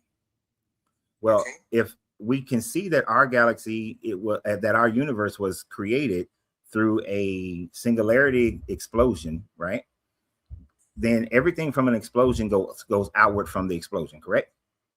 True. Yeah, correct. So if another galaxy is intruding upon our galaxy, then that galaxy must have come from some other explosion at a different point in order to create the movement of that galaxy in that direction. So then there must have been another singularity that happened that created its own universe, as the people in the Andromeda galaxy would see it as their own galaxy. So those are some of that's like one of the observable things that we can see that supports the idea of multiple singularities that causes what we call a universe. And the distinction is between a universe and the universe. There really isn't the universe in the sense of one, but just multiple universes within universes. That's right. But an uncreated God, how does he prove an uncreated God? That's just I'm only giving you 3 choices, but they might be 10. Well, again, I think the idea is, I think he built his idea around the fine-tune. It's not a fine-tune argument, but I think it looks like the fine-tune argument at the end of the day. He built his idea around like alectic modality, right? Of course, like using more of logic and like the axioms of logic to build his ideology around it. Well, I would just suggest maybe you can look up the page and you could maybe get a full grasp of. Yeah, I understand. Yeah. I'm not trying to hold you to being able to explain his point of view, but you have to be able to explain yours. Like, if you're going to support somebody, you got to be able to explain their point of view as if it is your point of view. So you got to be able to back it up. Well, again, we are all product of other people's point of view, right? What we hold on to today as maybe evolution or evolution or whatever field of study we find ourselves, right?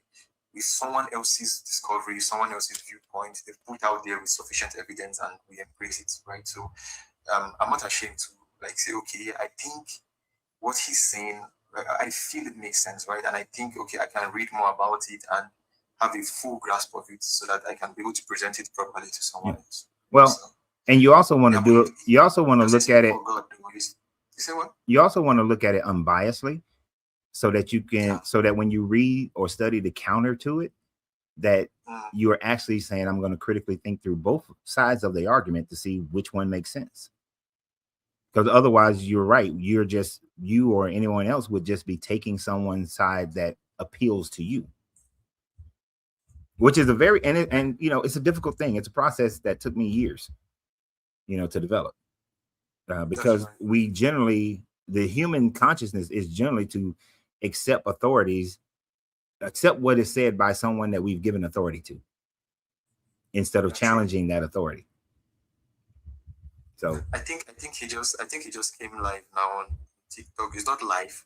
I think he just came online. So I shared the live to him. Maybe but I think he doesn't want to debate people on their platforms. I think he wants to debate people on a more neutral ground, right? More like on a neutral, maybe on someone else's show, but not on your TikTok live or something. He feels he's going to be more neutral and more open to have this conversation. And I don't know. I've never received an invite from anybody to debate them on their shows, so I don't even really. So if it happens, it happens. I don't really go running around trying to get on other people's channels. I would really love to see you do something like. I would really love to see how you approach the argument differently, because I've seen many come and try, right? So maybe I don't know. Maybe.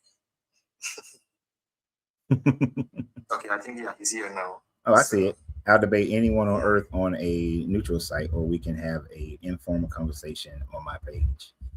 What's the difference between having an informal conversation on your page and having an informal conversation on someone else's page? That doesn't make sense to me, right?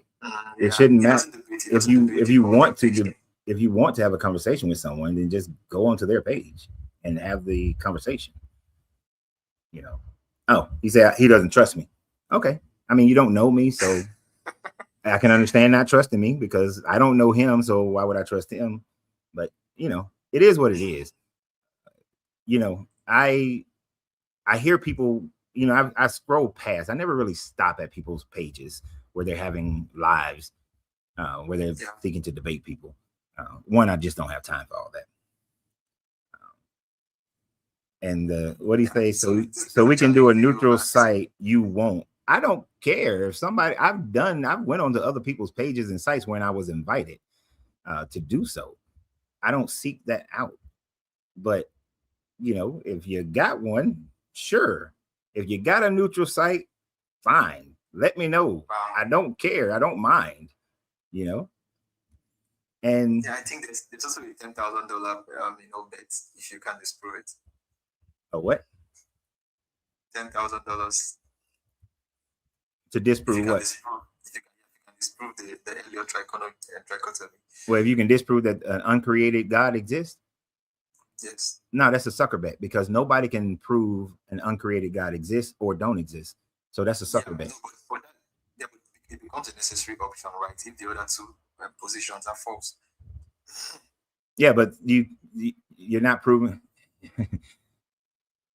It's okay. The nothingness, I would agree, is a false statement. And if anything, the God of the Bible is creating out of nothingness, right? But well, people think the God of the Bible is creating out of nothingness, but in actuality, the Hebrew reading of Genesis, he's not creating out of nothingness. He's creating out of material that was already there. He just began to create out of that material that was there. So really, Christians shouldn't believe, or Abrahamic shouldn't believe that God created out of nothingness. Now, as far as the multiversal spectrum, there's enough observation to support that theory. But at the end of the day, it's still going to be a theory because we can't see beyond our known universe. It's just things that we can test within our universe that supports the theory.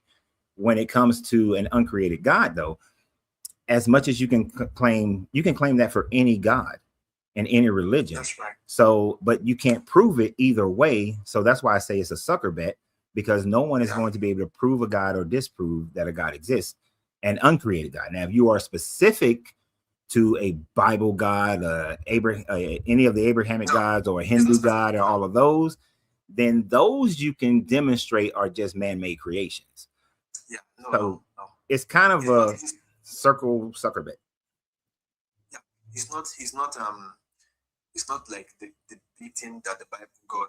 It's the creator of the universe, or the one that controls how the universe works, right? What he's just simply saying is that there is a God, there is an uncreated creator, and that's his argument. He's not talking about the Bible God or the God of the Hindus and all that, So you can't prove it, disprove. Yeah, that's you can't. That's just as provable as anything else. So you can't prove it, you can't disprove it. So he's not going to get a huge argument from me on that one, other than the fact of it cannot be proven, nor can it be unproven. It's just a matter of philosophy at that point, or dogma. But as far as what we've observed in the universe, we can demonstrate more information. And that's what I'm saying. We can demonstrate more evidence to support the theory of an eternal universe than we can to demonstrate a created or uncreated God. Because that goes into philosophy. Well, that's all good then. I would just quickly go attend to something. Thanks for having me. No problem. Thank you. Yeah, I'll be here often. Okay, appreciate it. Yeah, bye. Bye. For those of you who are on Facebook and YouTube, the person that he was talking about, the Elliott guy, he came on to the comments of the page. And I get it. He got that is a good argument that you can have repeated conversations about that can make your page grow. Business wise, it's a good thing. It's a brilliant thing to discuss. But when you leave people with the limitation, and that's the problem with the argument, is that you're leaving people with the limitation of it can only be these three things. Our knowledge of the universe is so tiny that to only leave three options is disingenuous at best, because who says that there's only three options? That's the part of it that doesn't that I would have issue with when you say that there's only 3 options. Somebody asked a question up here. What are your thoughts on the Ethiopian Bible? It's just like any other canon of Bible. It's based on the history and the politics of what created that Bible. And the politics and history that created the Ethiopian Bible is simply that Ethiopia, being never conquered by the Romans, had the opportunity to create their own Bible, their own canon, based on Frumentius coming and converting King Khazana into Christianity. And so when he did, this is before the Bible canonization process happened. And that would mean that they had access to be able to add in 88 books instead of 66 books. But it's just as unbelievable as any other Bible.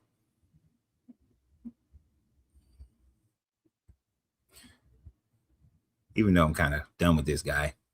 What is your conclusion? You live and die. So you just live for the purpose of confuse as many people as you possibly can. You see, that is what Christians or Bible believers or religious believers think. One, my purpose in life, this is probably in the low tier of my purpose of life. My primary purpose of life is the people that I am surrounded by, that I love. To make their life greater, to make my life greater. My purpose is to make my life as great as I possibly can make it, as peaceful and happy as I can possibly make it. This page is an outgrowth of me making sure that there are videos for my children and grandchildren whenever I have them, to be able to have the knowledge that I had, so they can develop their own level of wisdom, so that they critically think through things. So yes, people create their own purpose. You can create your own purpose. There's no reason you cannot. But if your purpose is created based on the belief in some invisible God, then you're just a sheep. You're just sheep at that level. Like my man said, you're just influenced by something that you were able to gravitate towards. That's all it is. You've taken on something you gave authority to, and now you are influenced by that authority. Because I guarantee if you was born and raised in Saudi Arabia, there's absolutely no way you will be claiming that Yahuwah, as you call it, Yahuwah came to you. You'd be like, well, you probably wouldn't say Muhammad came to you, because they probably kill your ass for saying that. But you wouldn't be proclaiming Christianity if you was born in Saudi Arabia. I guarantee that one.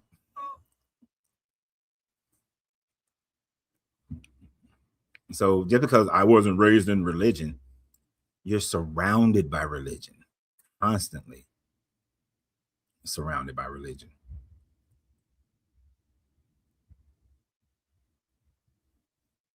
But anyway, you're just a keyboard warrior anyway. I dare you to come on the channel. Reverse psychology. I dare you to come up.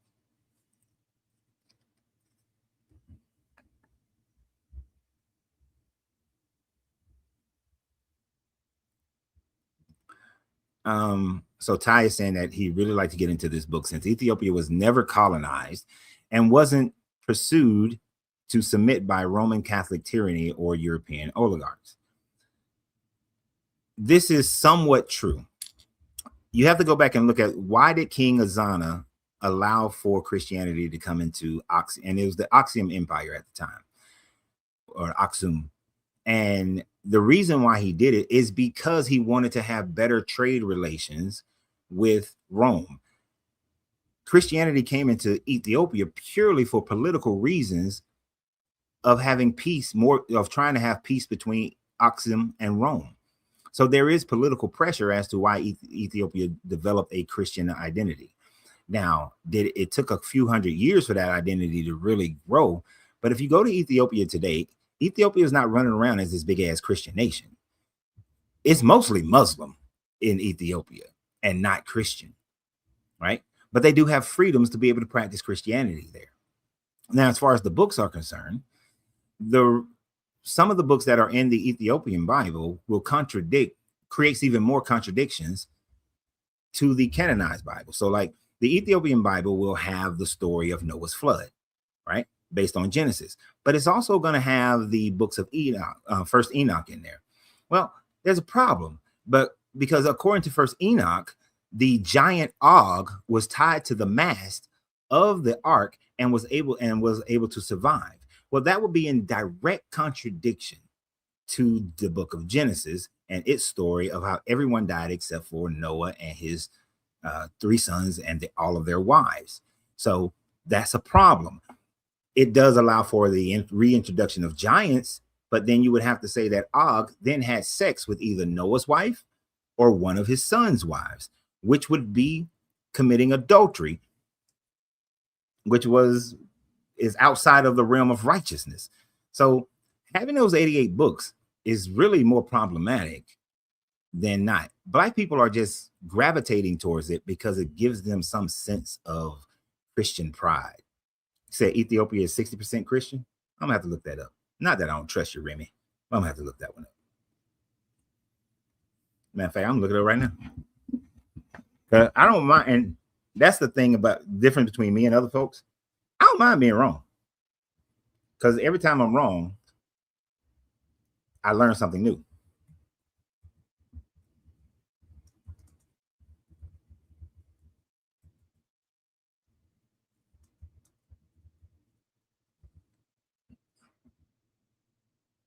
Oh, nope. Yep, he's right. So I said the majority of Christianity, majority are Muslims in Muslim in Ethiopia, but he was right. Somewhere between 61 to 67% of Ethiopian population is Christian, making it the largest group. The population is primarily composed of Ethiopian Orthodox Tawhid. I can never say that word right. 43 to 50%, and Protestants are the fastest growing group in there, and the smallest group is Catholic. So Ethiopia is mostly Christian. I correct myself. Back in 2007, it was at 62%. Oh, so it's just been growing a lot since my youth in Christianity. So what was I thinking? Maybe I was thinking about Tanzania or some shit like that. I don't know. But I don't mind being corrected. So thank you.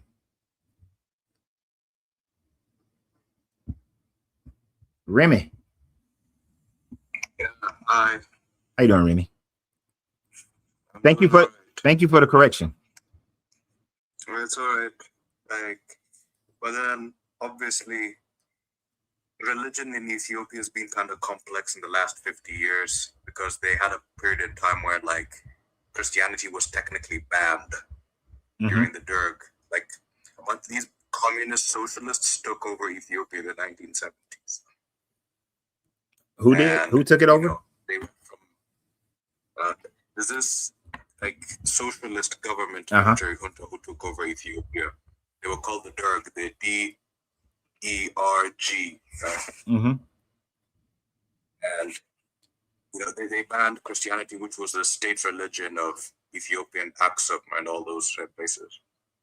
So I think in the 1950s it was 70% Christian. Okay. And then in the 80s, the Derg government used to say that, Ethiopia is only 20% Christian. Everybody's an atheist now. Okay. But then Christianity's been having a revival since the fall of communism. But then the flavor of Christianity that's taking over now is Protestantism, not Orthodoxy. Yeah, that's what I just read, that Protestantism is the fastest growing sect of Christianity in Ethiopia. Yeah. And maybe my mindset it was back in, because the 80s was a big time for me challenging this religion, and then of course the 90s even more so. But I've always just accepted that they weren't overwhelmingly Christian, but I don't mind being wrong. I see that in today's world they are more Christian. According to the government propaganda in the the 1980s, that would have been true, right? That Christianity is a minority religion. But I think in actual fact, people are just scared to speak out and say, hey, I'm a Christian, I'm this or that, because, the atheist government, the state atheist government would have been trying to clamp down on that. So let me ask you a question, since you know a lot more about Ethiopia, internal Ethiopia than I do. Do you remember some years ago, maybe 5-7 years ago, when there was some type of civil issue in Ethiopia and 80 people came and stood in front of the church where supposedly the Ark of the Covenant is, and those 80 people were mowed down by the military, right? Two questions. Who was mowing them down, and why, and what happened after that? Were those military people like put in jail or punished? In the last 10 to 15 years, Ethiopia's had a lot of like low-grade civil conflicts, right? Between the different ethnic groups, the Amharas, the Tigrayans, and the Oromos, right? So there's like a power struggle between these three groups. This is more like Ethiopia has like 100 ethnicities, but these are the three who keep going at each other. Okay. So this is also mixed in with like the repressive government, So some people, they try to like rally around like the Ark of the Covenant, and then either government forces or militias try to like, take them out. No, right. Because I never heard anything else after those people got mowed down. Like, no one said if they went into the church and discovered that there was a covenant. I mean, that the ark was in there or the ark wasn't in there. It doesn't say. I didn't see anything say they entered the church.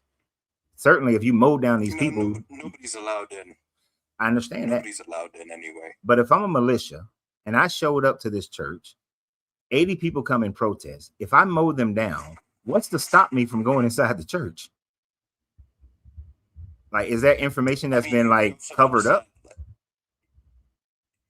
It's like whoever holds the Ark of the Covenant. Well, imagine like if somebody has it, then they can get a lot of people to rally around it, right?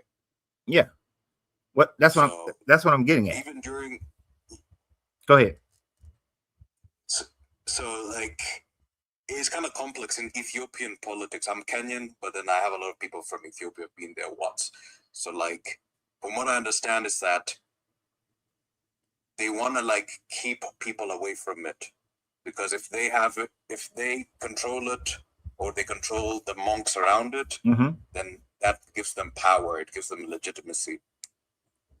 Right. Although the current president of Ethiopia doesn't really care that much about like the Ark of the Covenant or any of these traditional things, because he's actually a Protestant. Okay. But do you understand what I'm saying though? So let me put it in like this. Yeah. So when I was in the Marine Corps and I went to Desert Storm, right? There were holy sites in Iraq, holy sites in Kuwait. After we came and we like took over, we didn't care if you had previous ministers or monks or priests or imams who said, oh, you can't go inside this mosque. We just went in anyway, because we just shot all y'all, or we just kicked y'all ass. So there was some monk or some priest saying, oh, you can't go in. That's not going to stop somebody who came there specifically to go there, mow down the people, but then not go in. You see how that don't make sense? I have to think about the mentality of these Ethiopians themselves, right? Almost everybody, like to an extent, is religious. Even the Muslims, right, revere the Ark of the Covenant, right? That's where the 10 Commandments of Musa are, right? If you're an Orthodox Christian, even more. If you're Protestant, even like everybody cares about it to like an extent, right? So whether you're the guys who are mowing people down or you're the protesters trying to get to it, like everybody cares. Everybody thinks it's sacred. Gotcha.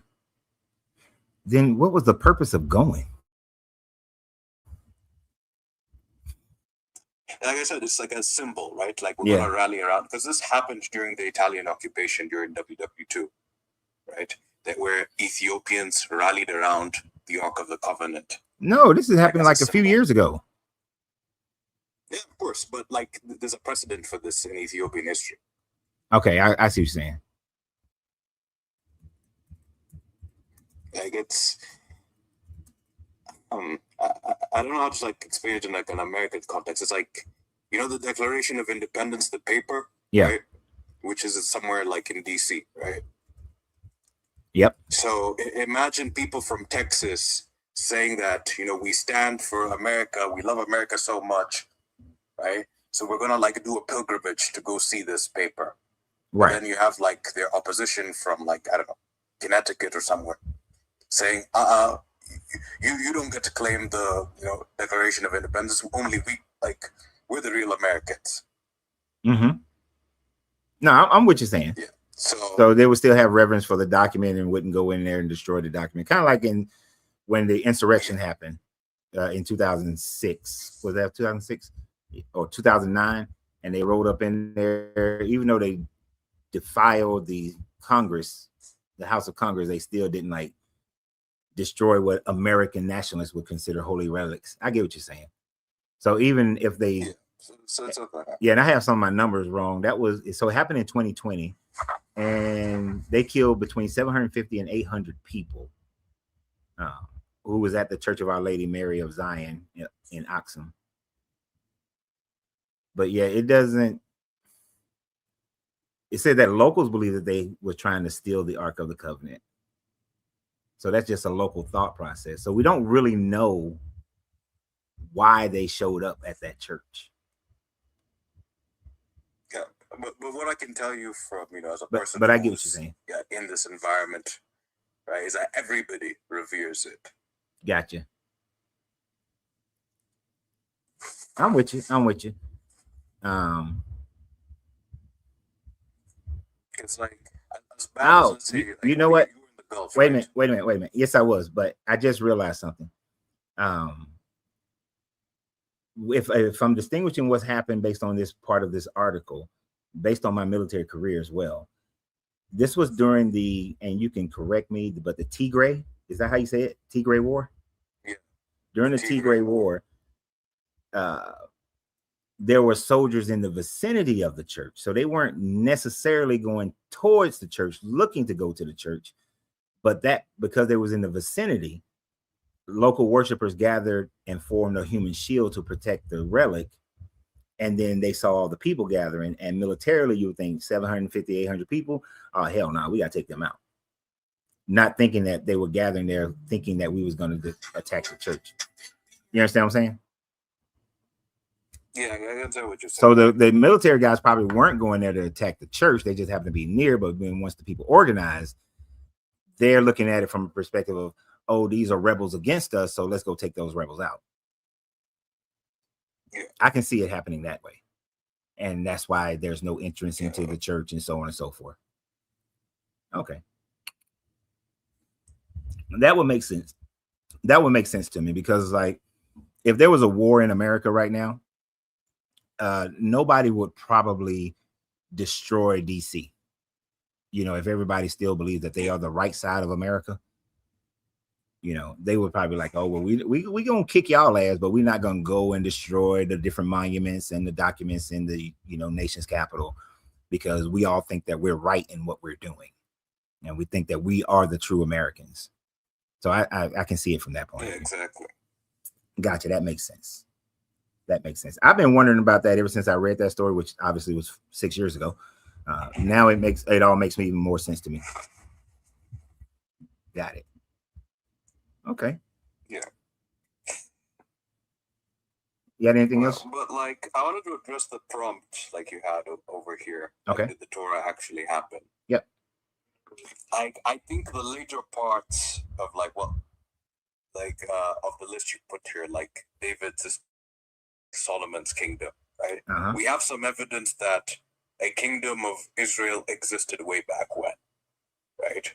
What's the evidence? evidence? And those kings used to claim some dude called David was their ancestor. Right. So clearly, you know, the kingdom didn't come from nothing, right? So it had to have a founder, right? So I think David and Solomon are more historical, but then the accounts that we have before, you know, the David and the first temple, that's where like folklore and like oral tradition come in. Right. So I'm with you, but I'm not with you. I'm with you that kings always claim some ancient kingdom. There was, you know, British kings claiming to come from King Arthur. There are Prussian kings who claim to come from Charlemagne, and French kings who claim that they came from Charlemagne, but there's no evidence of it. Did somebody named Arthur possibly exist? Maybe. Did somebody named Charlemagne exist? More than likely. Did somebody named David exist? It's possible. But most critical scholars think that David existed as just a leader of a war band, right? Not so much a leader of a nation, but a guy who led a bunch of people. They were doing some conquering and some fighting during the time frame after the Bronze Age collapse, or actually during the Bronze Age collapse, when everything was a mess over there. And these kings who finally established themselves, like Hezekiah, then says that, oh, I come from King David, and David had this whole big united kingdom of Israel, and it was glorious and all these sorts of things to prompt themselves up. So if David did exist, which the critical scholars who do think David existed only think that he existed as like a tribal leader, not a king over this united Israelite kingdom, as described, which would lend into the exaggerations that you were saying that people then make about the stories. Agree? Are we on the same track? Yeah, I agree with you, but then I actually do think more that, because obviously, if you follow the narrative presented in the Old Testament, right, you have these 12 tribes. They're literally called tribes, right? Yep. And then they're trying to like get together because they keep getting their ass whooped by the Philistines, the Assyrians. Everybody's just kicking them. Yeah. Right? And then they're like, okay, we need like a centralized leader. They pick this guy called Saul. Doesn't really work out. And then on the second try, this guy David, he kind of stabilizes things. Right. Right. But then when we're talking about like later kingdoms, that definitely happens way later with like Hezekiah. Yeah. Agreed. That's why I didn't put Hezekiah up there. I do think that there is some real history there. I think there's some real history with Hezekiah. Yes. I think there might be some real history that they did kind of get behind some guy named David or Solomon. And they get behind some guy named David. They were able to at least establish some level of a foothold. And then he had his kid Solomon, and then, on down the line until they actually grew into a kingdom. I'm just saying that David didn't establish a kingdom in the unified Israel that they state in the Bible. Because as far as Saul and David is concerned, all of northern Israel and all of Judea was all one kingdom. But there's no archaeology that demonstrates that. So like you were saying that once they attach themselves to this person, but then the narratives become something that's more of poetic license. Yeah. And that's my thought process on the Kingdom of David, because the Mesha, is it the Mesha? No, the Mesha still. I forgot which stela it is that says that this king defeated the house of David. But house of David doesn't necessarily mean a kingdom. It could mean a tribe or a grouping, or it could just mean a dude who's very powerful within a kingdom. Like we can have right now the house of Bill Gates. But then where I think the transition started is maybe with Solomon, because Solomon's like the most important thing he ever does, right, is build a temple in one city. Right. So like you have a centralization of power. And then it's within the first temple period is when like, they start writing down the Torah. Because before then it's oral. Right? So I think it's mostly about like Solomon and his like power center in Jerusalem. Like that's where the real story of the kingdom starts, as I think it could have started there. Like if Solomon, and with the building of the temple, I would say that Solomon may have created a powerful city-state of Jerusalem, but as far as controlling all that area within the Levant, probably not. But did create that city-state, and that city-state was stable and was able to survive. And then slowly over time, until we get to Hezekiah, the kingdom, it grew. Of course, at some point there was a split. between the northern kingdom of Israel and the southern kingdom of Judah. But I can say I will agree that Solomon, if he existed, probably established the city-state of Jerusalem, because in that time frame, there were many. That was the primary way of building your kingdom. Was you started from a city-state, and then over time you grew from that. Yeah. But then also, like, Solomon is basically this guy who starts collecting stuff, right? That's where the Psalms are collected. Yeah. Right. So you have this idea of a guy writing like these stories down in like one lifetime. Because I think it's Solomon who kind of puts together the stories that these people have been telling themselves. Like, hey, you know, we were the underclass in Egypt. We were, you know, under these Philistines, right? We used to be like desert nomads. Then, you know, God came through for us. So yeah, that collection of stories, I think, starts happening in Solomon's time. And then you have the priests who are like, okay, I think they're trying to figure out like an order to this thing. Yeah, I would agree that Solomon probably did initiate the bringing together of these oral traditions. But yeah, he brought. I would agree that during his time frame, which would have been around in the 800s BCE, would have been bringing these stories together. Maybe even in the 900s, but would have been bringing these stories together as an oral tradition. And there may have been multiple, you know, hundreds of different scrolls. And it is not until we get into Hezekiah and Josiah that they start to whittle these things down to kind of solidify the story, you know, because that's when we first see the stories being somewhat canonized, is during Hezekiah and Josiah's time frame. But obviously the stories were already there for them to be able to do that. And yeah, Solomon probably would have been the earliest time frame that you can think that would have happened, that they started being brought in, all the stories. But my argument is the size of the kingdom and the importance and the power of the kingdom. That's my argument as far as Solomon and David are concerned. I'm a believer, but I tend to lean on the more rationalist side of things, right? Mm-hmm. So I think that even before you have that Solomon, right, the historical Solomon, you know, doing things like, you know, setting up a city-state, you know, starting the temple up, you know, gathering these stories, mm-hmm. You still had like a tradition of believers in the desert, right? Yeah. And then you had this lawgiver of these tribes called Moses, right? Like, yeah. Now the Moses part is completely made up, though. Tribes would even have a common law unless like there was a lawgiver. Well, no. You didn't have to necessarily have I mean, the lawgiver of Moses is a fictional character. But having similar oral traditional stories is possible, since they all came out of the Canaanite religion, and they all would have also known the stories of Sargon, and they would have known, you know, what about Hammurabi and all that sorts of thing. So creating a lawgiver, it was a common theme in their time frame. So of course, if they're creating their own identification, then they're going to create their own version of a lawgiver and put a backstory to it.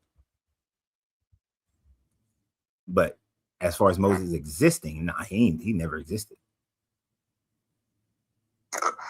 Like some of the more mystical stuff might have not happened, right? Like maybe the burning bush was a dream, who knows, right? But I want to like understand why these 12 tribes would even ever come together, right? Because clearly something brought them together, like a George Washington or something like that. I mean, something could have brought them together, but it doesn't necessarily have to be them. It could not have been Moses, because the Moses story would have had to have happened somewhere between 1400 BCE to 1200 BCE.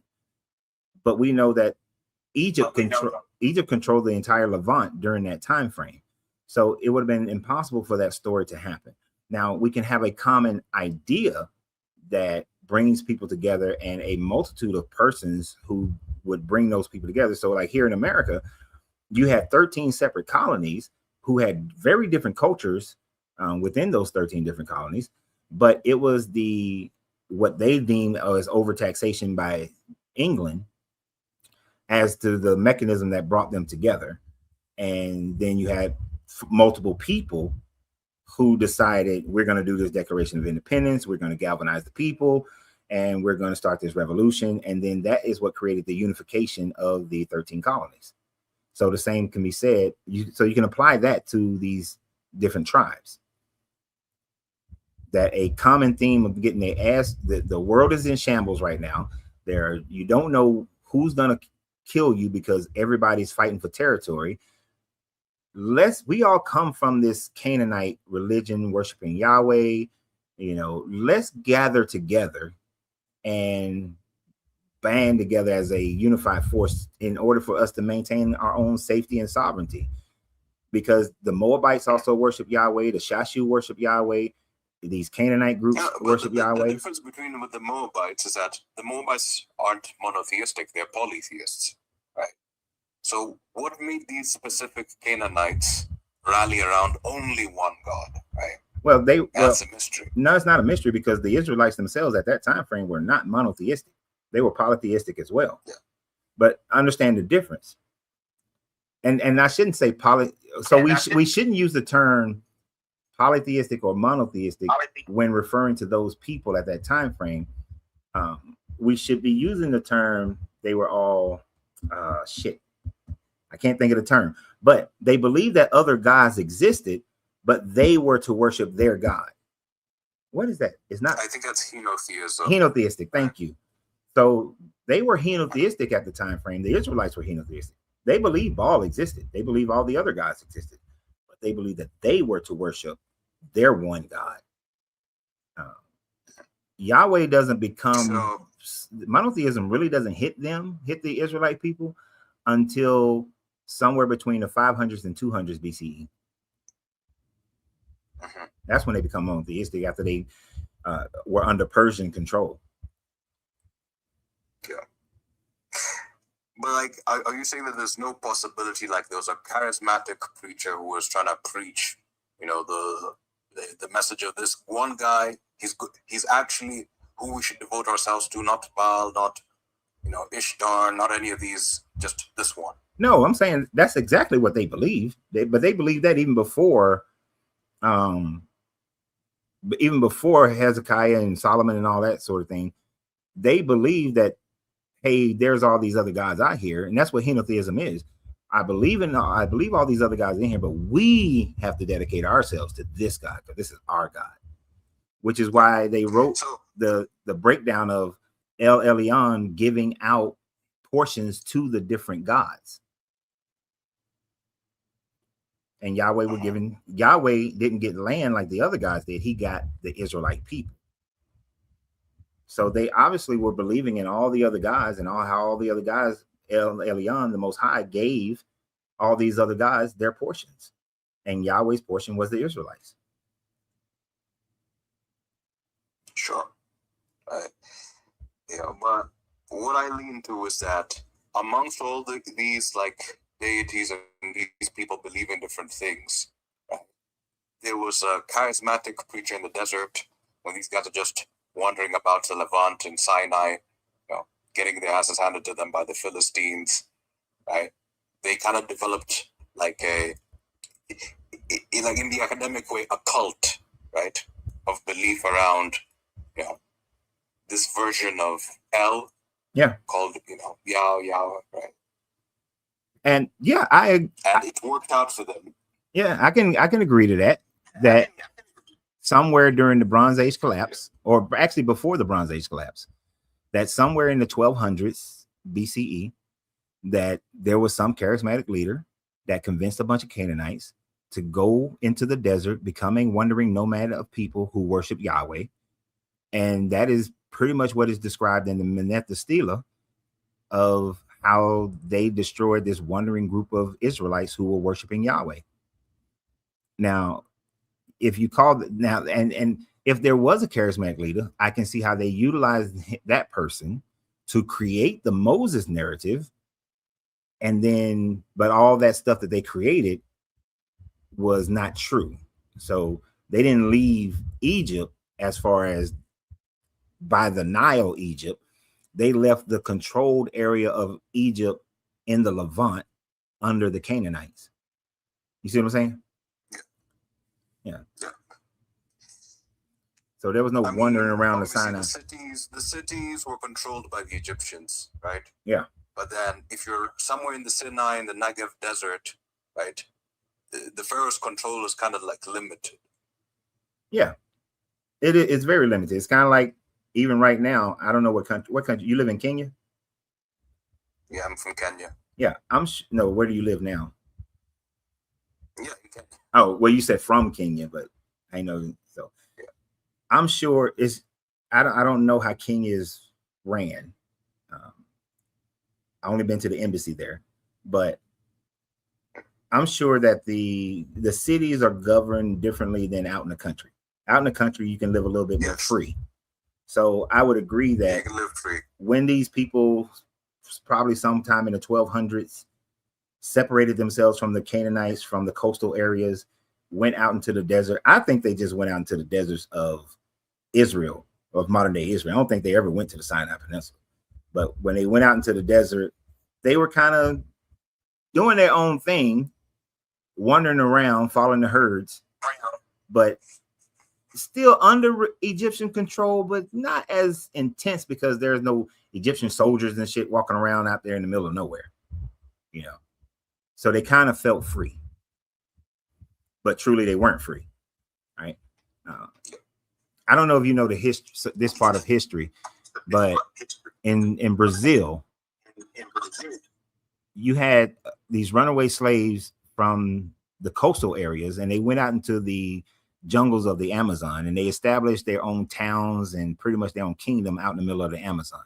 They were able to survive for 60 years before the Portuguese finally expanded out that far, and even though the Portuguese owned all that land already, according to, you know, European rule, but it took 60 years for them to really get that far out before they wanted control of that area as well, and, you know, to put their stamp on it. So for 60 years, these African slaves were able to live in their own kingdom, their own way, but truly they were still under Portugal. So I can see it being that type of situation. Yeah, something similar happened in Jamaica, right? Like, yeah, you know, escaped slaves went into the Blue Mountains, and, you know, they became the Maroons. They were just out there until slavery was banned, and then they started trying to reintegrate. Right, exactly. So I will agree that there was something that they are basing the story of Moses on. What I'm saying is that the Moses story, the actual Moses story in the Bible, that part is completely falsified. And that is, I mean, obviously you have a point in the Torah where Moses passes away, and then the story keeps on going. So clearly somebody else wrote that. Exactly. He dies, but all of a sudden he's still writing. That don't work. Yeah, I'm with you. So, but then obviously the way that later scholars and prophets explained it was that, you know, you have this guy Joshua, the judge, yeah, who's carrying on, you know, Moses's project. Mm-hmm. And then he goes and like raids cities. He goes, tears down the walls of Jericho. Right. Which those things, see, now that, if that had happened, that would have garnered attention from the Egyptians, who were still in control of that land in the 1200s and the 1100s. But as far as the Egyptians are concerned, yeah, they had little raids and people like that they had to try to handle based on the Amarna letters and things of that nature. But they never lost control of all those areas like Jerusalem and Jericho and Ai. They never lost control of those places. They still got taxes from them. So the whole Joshua doing his conquest is just, okay, it's hundreds of years after the fact. We can say what we want to say because there's no one to challenge it. Because who's going to challenge it now that the Egyptians have been, now that the sea people, that's the Phoenicians, I think.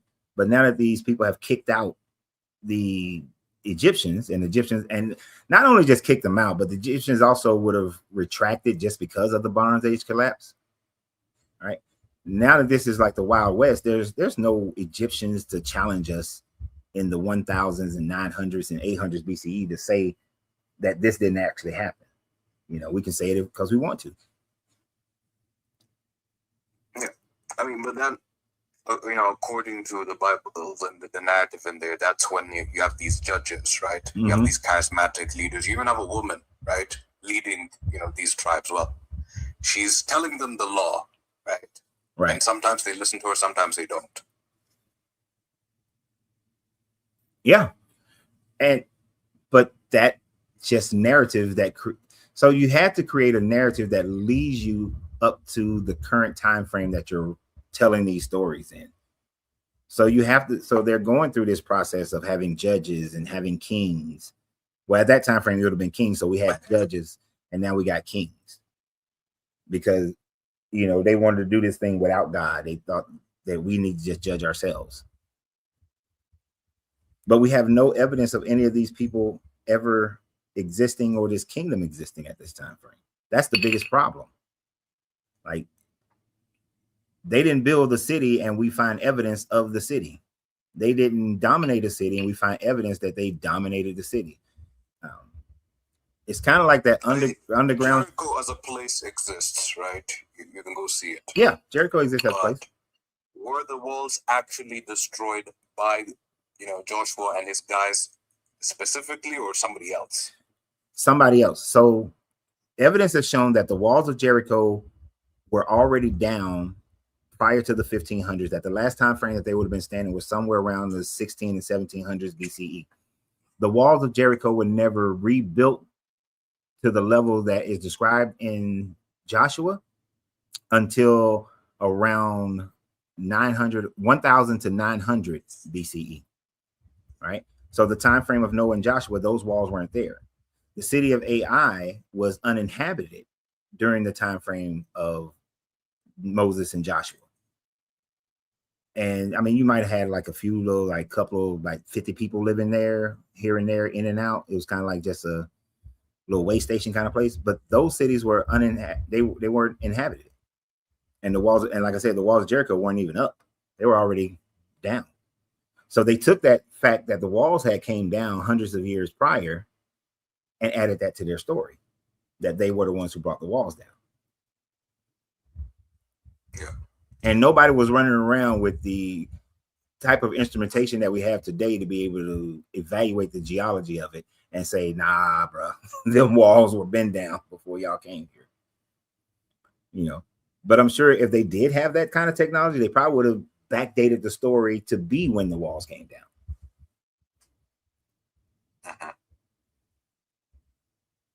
But yeah, there's too much. Go ahead. Like by the point where you have like the first temple is built and the priests are trying to like get the story down in writing, right? They have to explain, okay, why doesn't Jericho have walls anymore? Yeah. Joshua raided Jericho, right? Yeah. So that's why we're gonna say the walls fell down. Yeah, that's how legends happen. Like, we have this legend in America, and for my entire childhood, I believe that Johnny Appleseed walked barefoot from like New Hampshire, Maine, all the way to Washington State. Right now, that's like almost 3,000 miles, if not 3,000 miles. And he was planting apple groves the whole way there. Well, the truth of it is that the guy who the story is based on, he had shoes because, he wasn't walking barefoot. He did plant some apple groves, but he never made it past Ohio, which is not even halfway. But in grade school, junior high, even in high school, if it was mentioned, they were saying that he went all the way to Washington State, because Washington State produces a lot of apples. So there's a little bit of truth, but then it's expanded. That's the Joshua story. Joshua may have been some warlord or chieftain, but they expanded the story. There might have been a Moses guy who was with Joshua, who taught Joshua. but then they expand the story, and that's how these stories are. So that's why I'm saying none of them, they didn't actually happen. I tend to be a little bit more charitable with them, right? But who knows, right? Maybe next week, somebody will open up the Ark of the Covenant in Ethiopia and actually deconstructing, like, what would it take to, like, show you that, these are genuinely the 10 Commandments in there? Well, if they were, okay, so it would have to be an opening of it. There would have to be a huge amount of people there so that it's not biased, because you can't just have a bunch of like Christians or the Orthodox Ethiopians opening, because I wouldn't trust it. All right. So I'm gonna need a bunch of unbiased people there. And then we're gonna have to test it. We need to test what the material is. If the tablets are in there, we need to test when were these tablets created? Because we can test the stone and see if the stone is something recent, or is it 1,000 years old, or is it actually something that's almost 3,000 years old? So the stone's got to be tested to that time frame. The language that's written on there has to be a language from that time frame. We can tell that the etchings on the stone when they were done. So I would have to see, they would have to test that. And then we got to test for some other kind of radiation. Many people think that there are some people who think that it was a gift from aliens and that it's radiation, like it's uranium in there, and that's why people die. But that's not the reason. But we just got to go through all the testing and then the peer review of that testing. And then I would have to just base things on what those results are. Okay. So if they open it up, they see, it's actually written in Egyptian hieroglyphics because, Moses grew up in Egypt, right? He spoke Egyptian. So it would make sense that they would be written in Egyptian, right? No, that would not make sense. Thing written with Egyptian hieroglyphs. No, it would need to be written. 10 rules. It would need to be written in a like Proto-Hebrew or Canaanite. Why would the God of the Bible write? Why would the God of the Bible write in hieroglyphics? I mean, that was the common writing system of the empire, right? It's like, if God wants to communicate with Americans, he's going to use English, right? I get what you're saying. Yeah, he would. But let's say that, but in this instance, this would be like the God of the Bible wanting to communicate with the Chinese in America. He would write in Mandarin.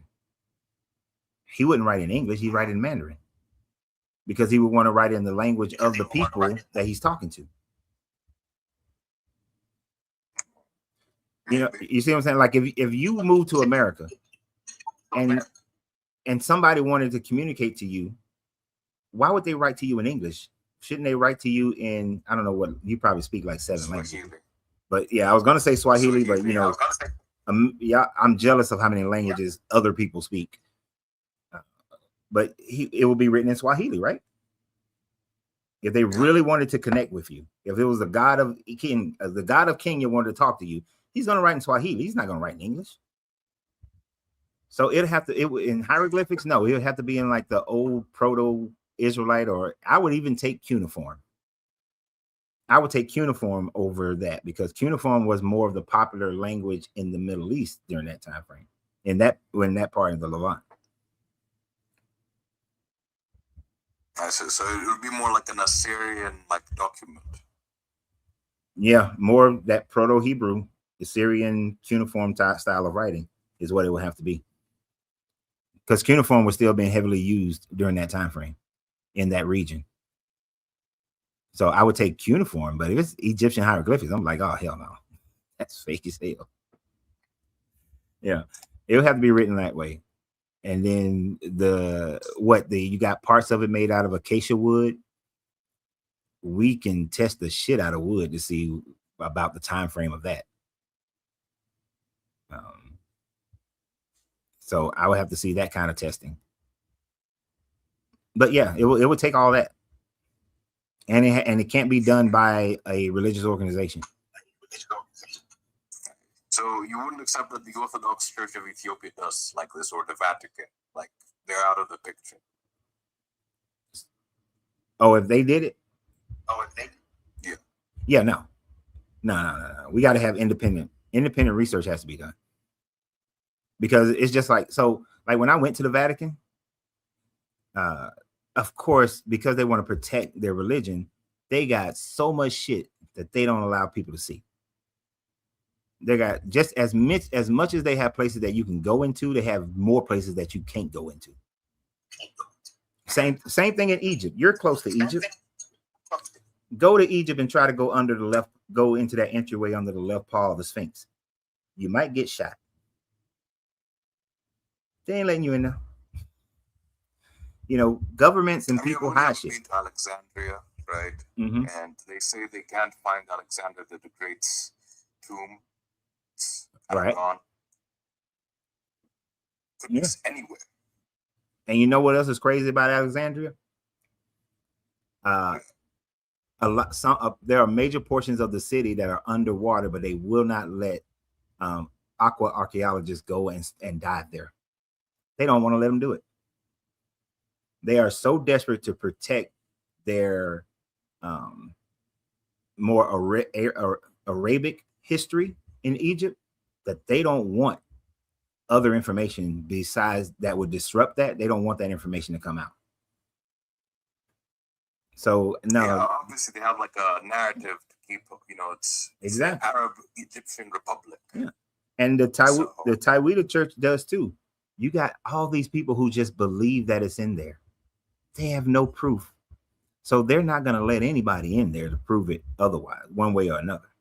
And to me, the fact that you don't let somebody in there just tells me that you don't have it. Yeah. But then the monks genuinely believe that if anybody tries to go near it, they're gonna pass away. Right? So the one on the outside may actually believe that. I think the ones on the inside know the truth that there's nothing in there. You know, I put it this way: when you're a part of a powerful organization, it becomes more important for you to keep the belief than it is to give the people the truth.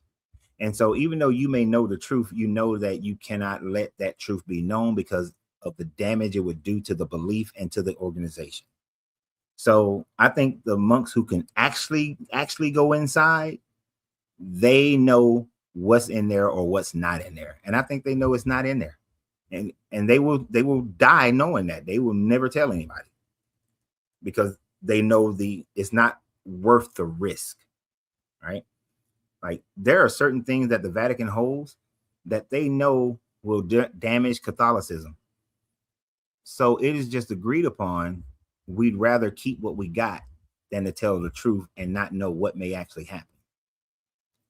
And, and governments do the same thing. There's some shit that happened. There's some things that happened that I know of while I was in the Marine Corps that the media got a totally different story because the damage of the truth is far greater than the lie that was told. Like, there's some shit that happened that would have put us in World War III. I've heard things, and like recently there was this dossier that came out about like some village being taken out, right? Mm-hmm. And then they came out like 20 years too late, is what the report said. And it's just one village. Right. It's all thing. There are so many cover-ups throughout history and sometimes it's good that things are covered up, sometimes it's not. Imagine, if you will. Do you remember when I don't know, how old are you? How old are you? I'm 27. Oh shit, you young. Damn, you got an old man voice. You sound 50. But so if you go research it, around the time frame that you were born, the leader of Israel was assassinated, right? Isaac Rabin. Isaac Rabin, exactly. Yeah, that dude. Let's just, let's do a Marvel what if. What if America or England or France were the actual ones who assassinated him and not the little Israeli guy they pinned it on? And if it came out that America did it, what would happen in the world if that information was known back in, what was that, like 94, 95? How much disruption would that have caused? If America told everybody, we assassinated a world leader. Oh, an important world leader. Caused a bit of upheaval, especially like loss of trust with the right. With the guys who are on the fence, because obviously there's some ride or dies, right? Yeah. The UK, England's always gonna ride or die with like the US regardless. Exactly. And back then, America still had enough influence over Israel to stop them from just going and attacking everybody that they wanted to attack. So if that had happened, then all the chains are off. Kind of like how they are right now with Israel, where they just, we gonna shoot some shit whether we want to. We're gonna give a damn what y'all say. But that would have put the world in a very precarious situation.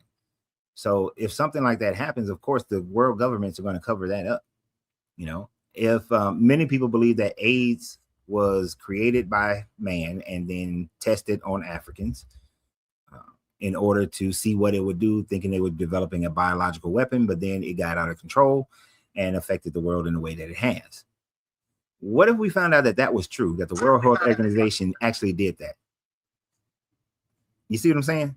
So that's where I'm going with it. Yeah. These churches, these organizations, they're not going to tell you whether or not there's an ark in there. And other people claim they have the ark. The Knights Templars are supposed to have had the ark, and it's at Rosslyn Chapel, you know. And then it moved from Rosslyn Chapel and it's somewhere in America.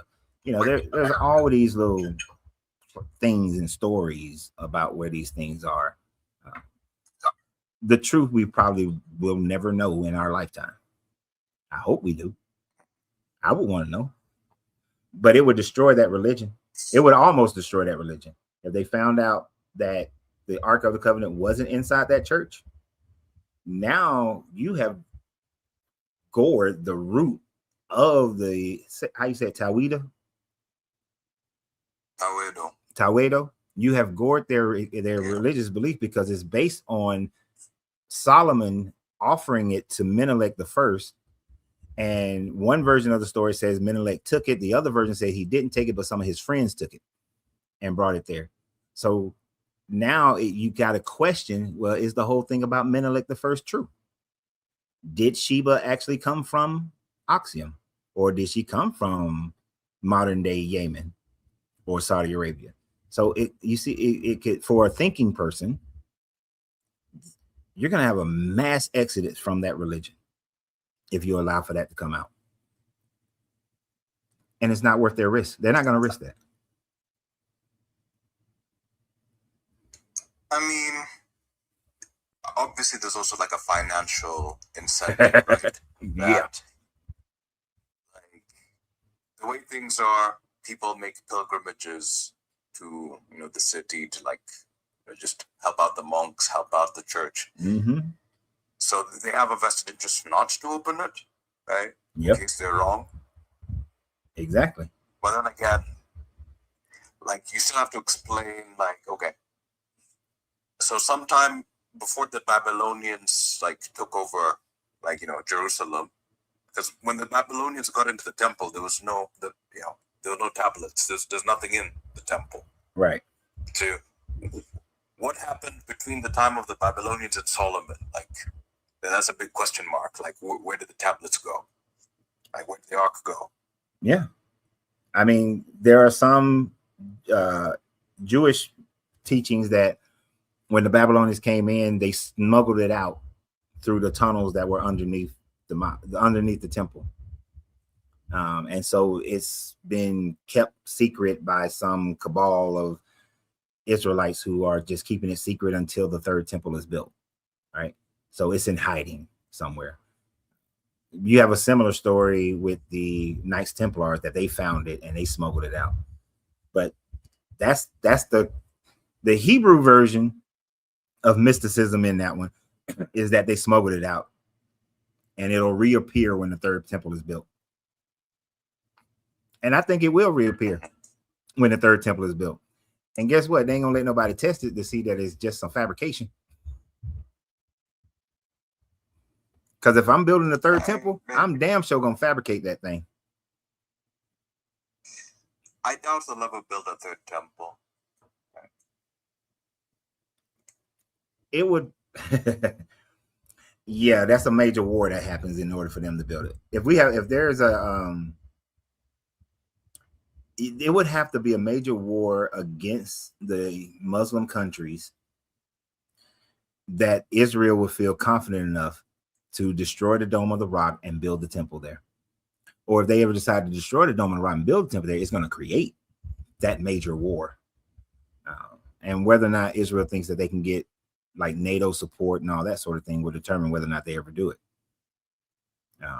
I hope that they never build it, just for the sake of how many people are going to die because of it. You understand what I'm saying?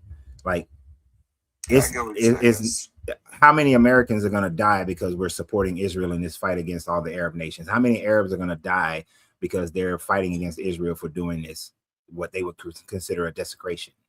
You know, how many people from all over the world just going to die? Because that would be a World War III event. So that's my reason for I don't want it to ever be built. You know, I don't want World War III. That's true, right? Like the blowback would just be too big, and then like if anything will ever unite, like all the Muslims, not just Arabs, all the Muslims in the world, it would be that. It would. Yeah, I mean, and then also I think on the Israeli side, like they can't necessarily agree on which sect of Judaism's like, because they all have different plans about like how they're going to do the third temple.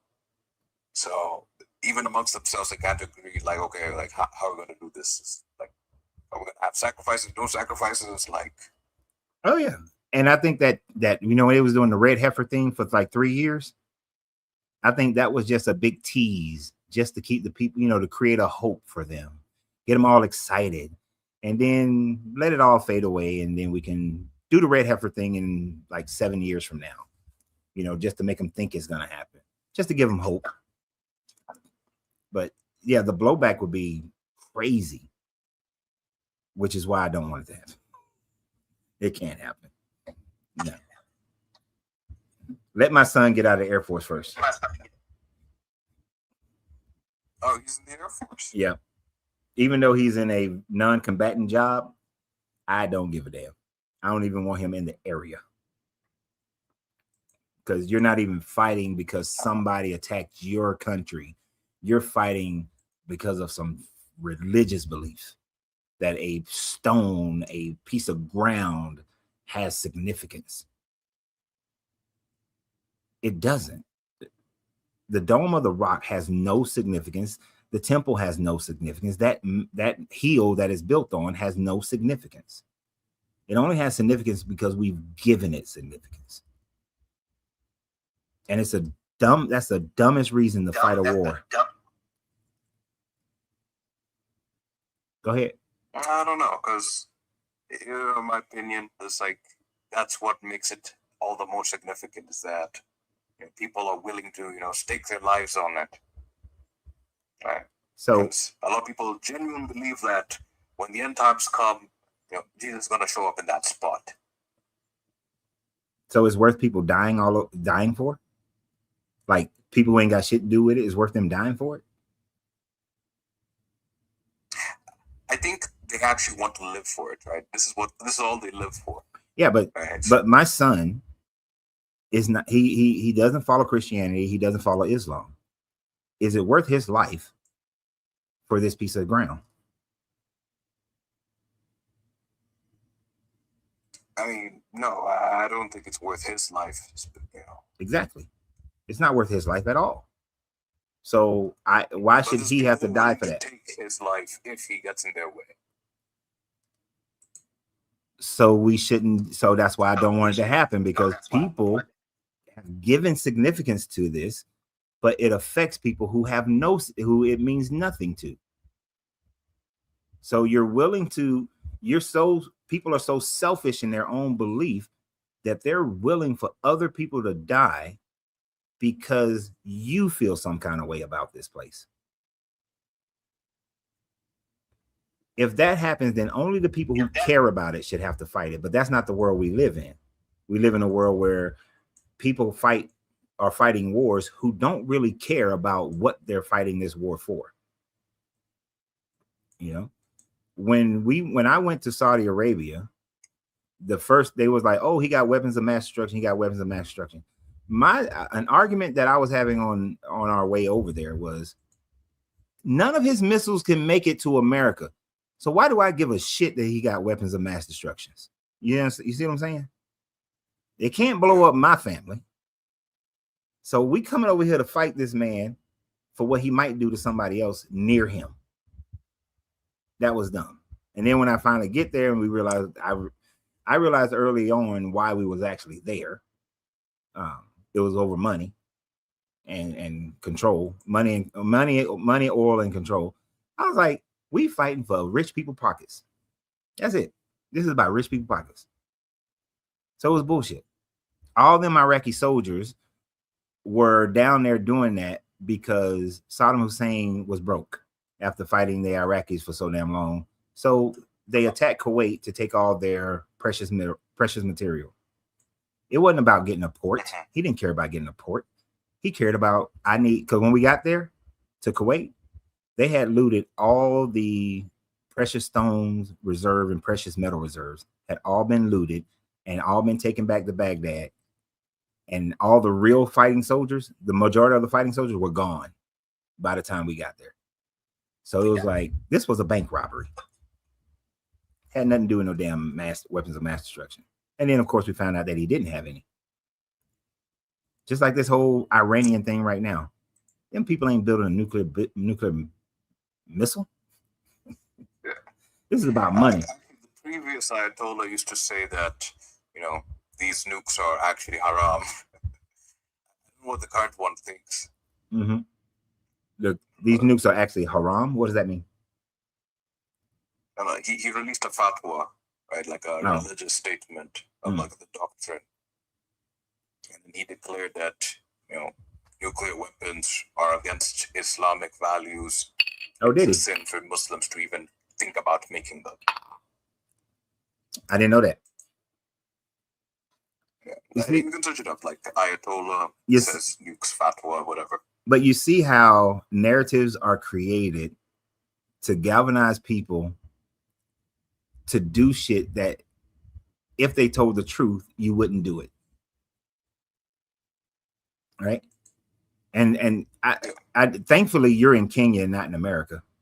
Because right now, a large portion of Americans get told bullshit by our current regime, and they just eat it up and accept it as truth and don't even research it to find out whether or not what's being said is true or not.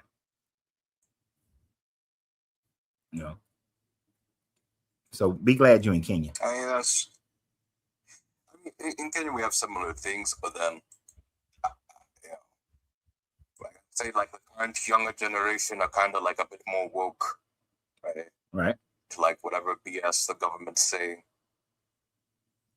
Well, that's good because it's going to take getting these old fuckers out. I'm a little pissed at my generation.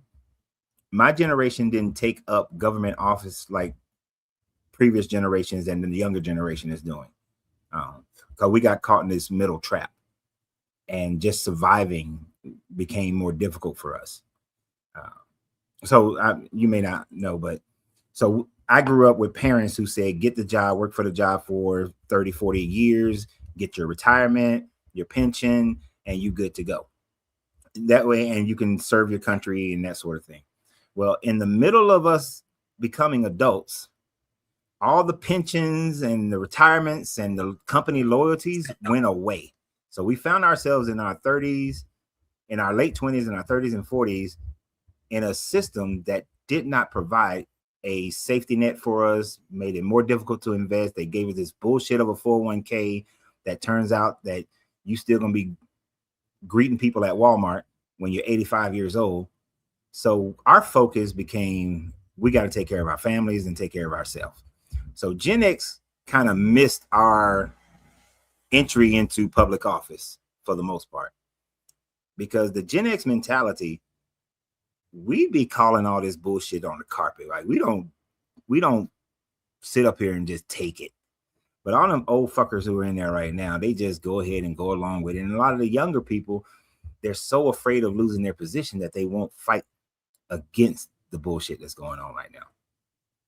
So I'm glad that your generation is starting to show signs of waking up. But our generation is the one who kind of fucked this up right now by not participating. And participating is where it starts, right? If you can participate, you can kind of like steer the ship away from the iceberg. Yeah, you can.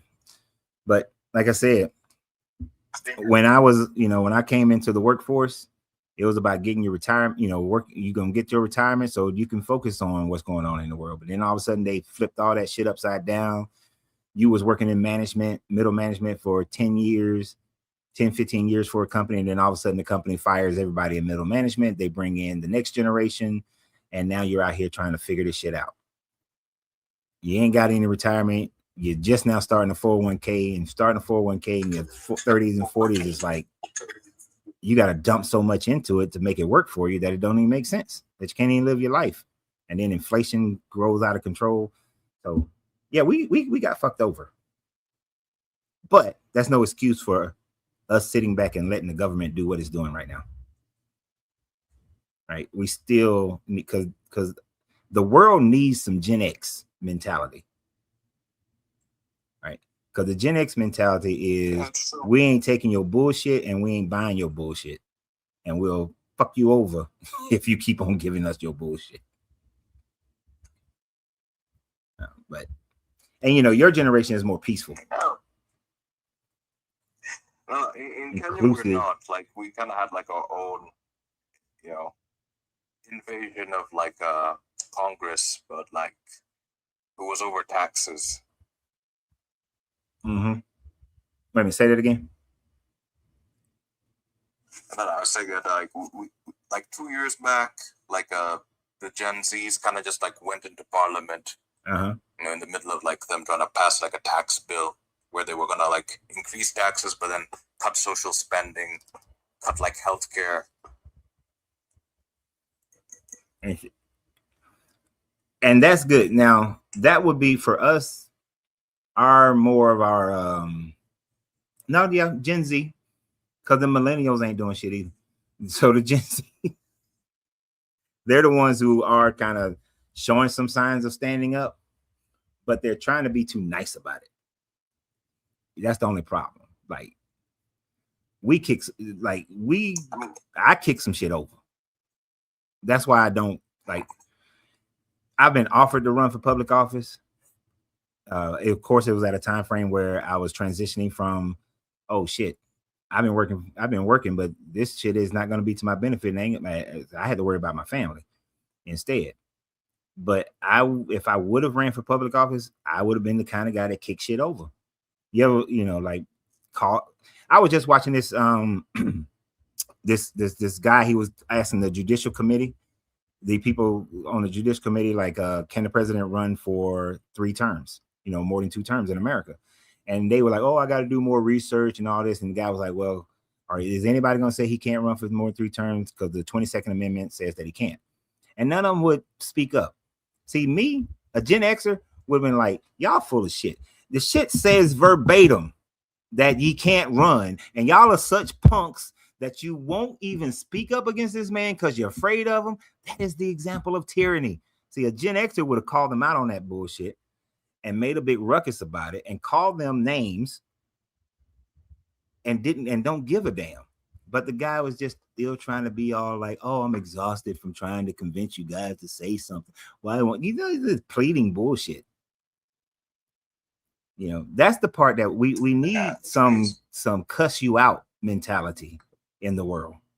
And we recognize How's that conversation even happening? Like, how do you get to a point where like somebody's even talking about 3 terms? Like, because this motherfucker over here is trying to say that he want to run for a 3rd term, and he's trying to get people to support that so that he can force Congress to redo the 22nd Amendment, to like cancel the 22nd Amendment. And he's trying to get the courts so that then he can also get the courts to overturn the 22nd Amendment.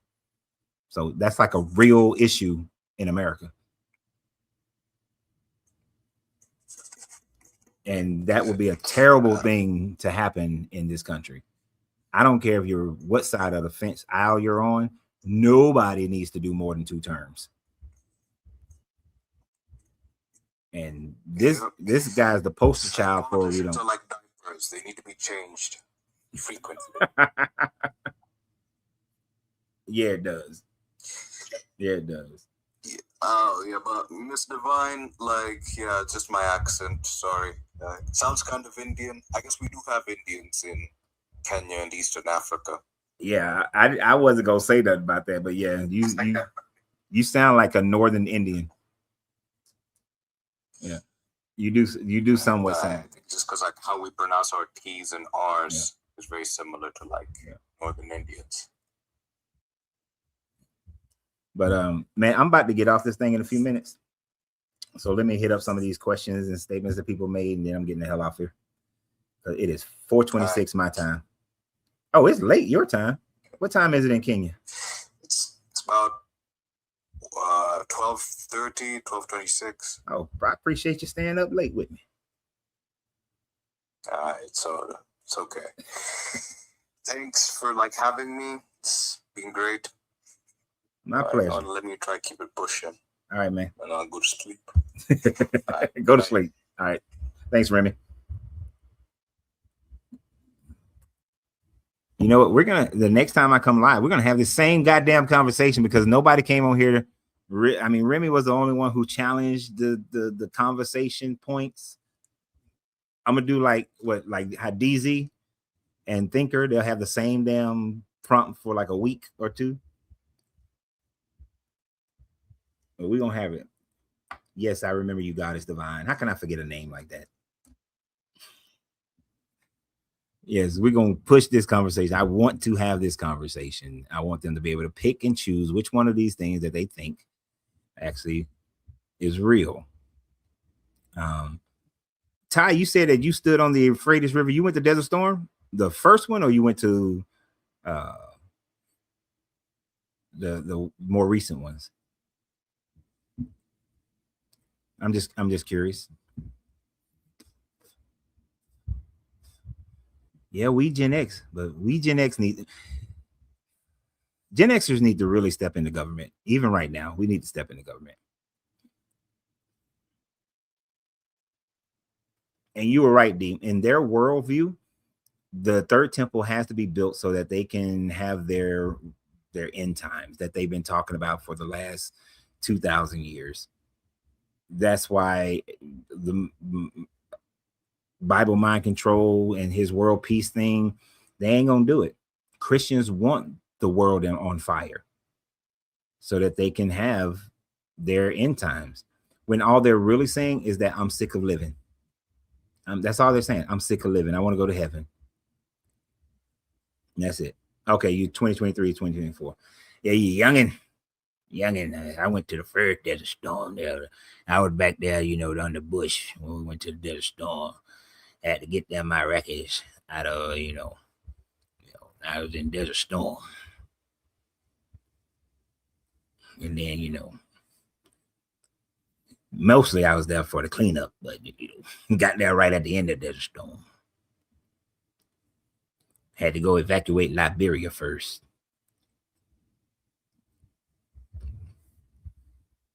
Yep, a return to common sense is definitely needed in this country. That's why we need to get this religion out of our system. And yes, those slave cities happen in the United States as well as Brazil. Brazil is just probably one of the most famous ones. Oh, you went in November 92. Oh, okay, so you was there. You was, shit, you would have been there when I was still there. Yeah. Wait a minute. No, I think in 92, we wound up not going back over. Because didn't 92? Yeah, November 92, that's when Bosnia was going on. So we went to Bosnia instead of going back to and back to the Persian Gulf. So we wind up going to Bosnia in 92. Because then in 93, 92 through the first part of 93, we was in Bosnia. Yeah.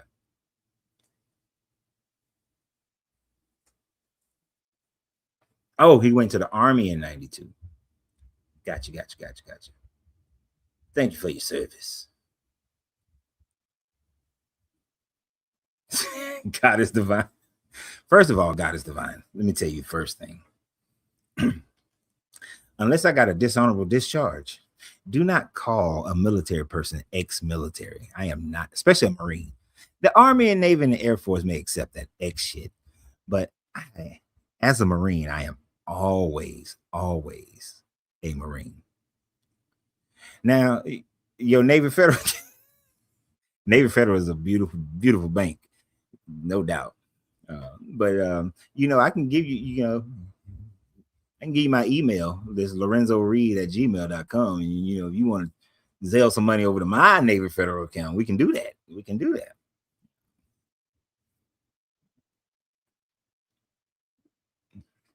I'm gonna be that guy. What's my ROI on sponsoring your Navy Federal account, girl? I'm a Gen Xer. We got to have some ROI for what we do.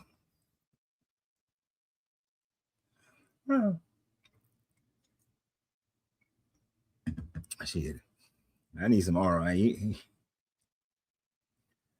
My son tells me one of the best lessons that I ever taught him, the fact that if someone is not giving him a return on his investment, that he gonna stop investing. He learned that lesson, and I'm glad he learned that lesson.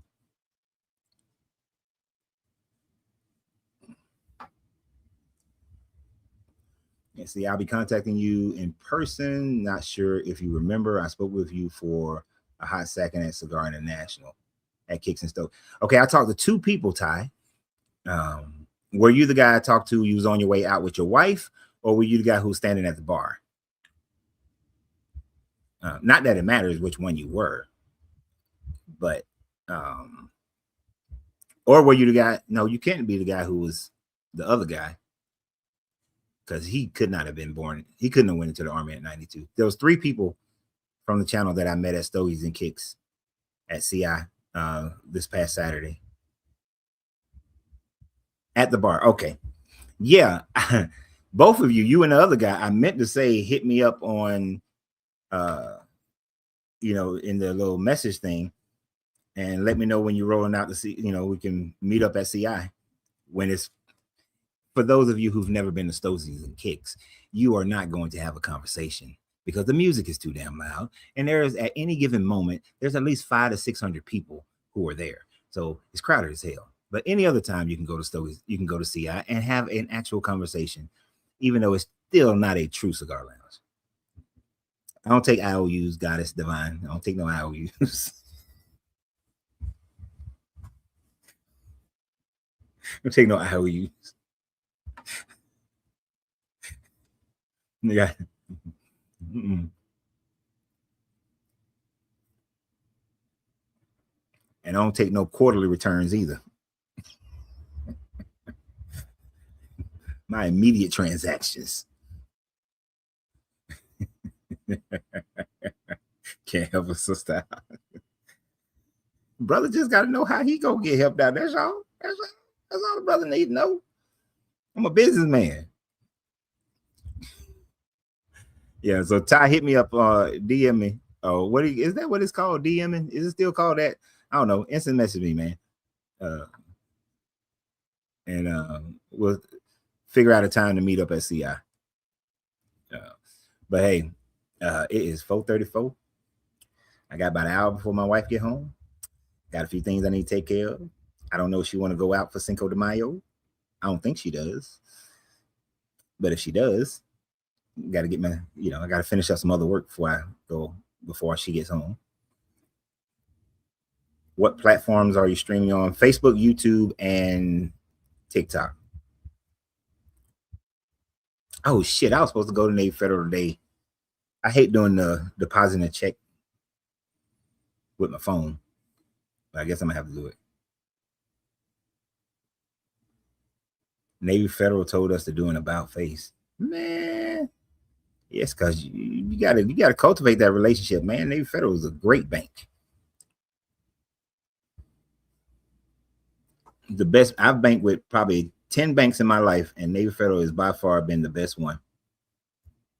Ain't had no problems getting the loans or nothing from them. The biggest problem I had with Navy Federal is when I travel, if you don't tell them where you're going, they will cut your damn card off until you verify where you at. Well, until you call them and tell them that, hey, I'm traveling.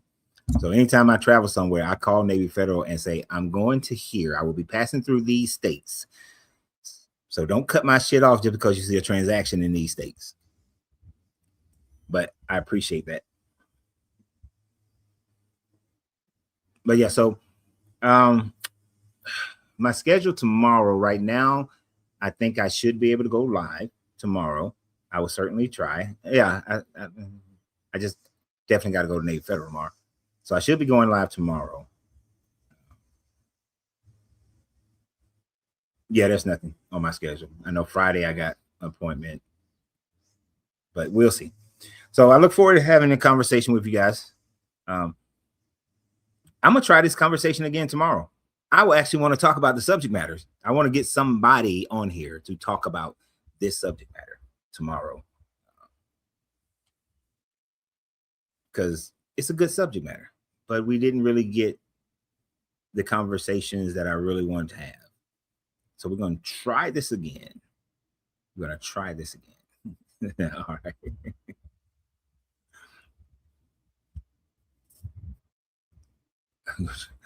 God is divine. You funny, girl. Where you at? Where you located? Where you located? So I appreciate everybody for being here. I will be live way more often. I know I took that month and a half or so off, but you know, social media don't pay no bills. Well, they pay some, but they don't pay the bills. So we got to get that. Oh, you're in DC. Oh, I got another person in DC. She's on Facebook, I believe. No, she's on YouTube. Actually, I think if things stay the same way, no major changes, August, I should be in DC for a couple of days in August. I always tell people where I'm traveling if I have opportunities to meet up with people and, you know, press flesh. So press flesh means to shake hands before some of y'all get into y'all mindsets. But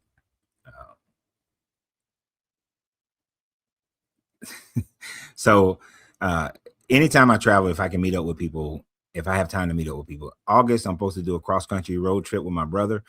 We are riding I'll be leaving from Texas to Georgia, and then we're going from Atlanta through DC up to Maine and back. So if that's able to happen, depending upon how these business things that I'm working on are going, August, I will be traveling on a motorcycle, cross-country motorcycle ride, and I'll let you guys know when that time comes up. And if we can meet, that would be awesome. I do not have them in different area codes. So anyway, look forward to talking to you guys hopefully tomorrow. Can't say exactly what time it'll be, but I will say, see, don't be trying to ask me questions right when I'm trying to get off. Ty, would you say the Torah or the Bible was a spin off the book Epic of Gilgamesh or the Emerald Tablets? Not so much the Emerald Tablets. I'm a little bit on the Emerald Tablets. Great information, great philosophy in some of the on the Emerald Tablets, all that worshiping and the 12 lords and all that kind of stuff. But some of the other philosophies, the 7 Hermetic laws that comes out of the Emerald Tablets, great. The validity of where it comes from, I'm going to say that the Emerald Tablets most likely were written after the Bible was written, but don't quote me on that. Don't go around saying that, well, Ren said that it was written out there. It's most likely. I have a lot of information on that one. A lot of hidden, creepy information. I ain't gonna say creepy, not creepy, cryptic information on that one. But definitely the Epic of Gilgamesh had a major influence on the Torah, without a doubt. Without a doubt, the Epic of Gilgamesh had its impact, especially in the Genesis story. So it's going to be right in there. It's going to be right in there somewhere.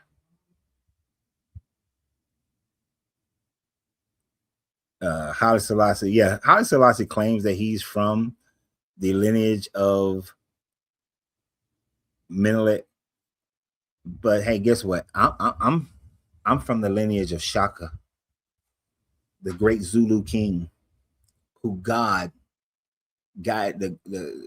god of the Zulus guided Shaka in his journeys to become the great Zulu warrior and the Zulu king. And I am of that lineage. And I can prove that about as much as Haile Selassie can prove that he's from Menelik, meaning that it cannot be proven. He cannot prove it.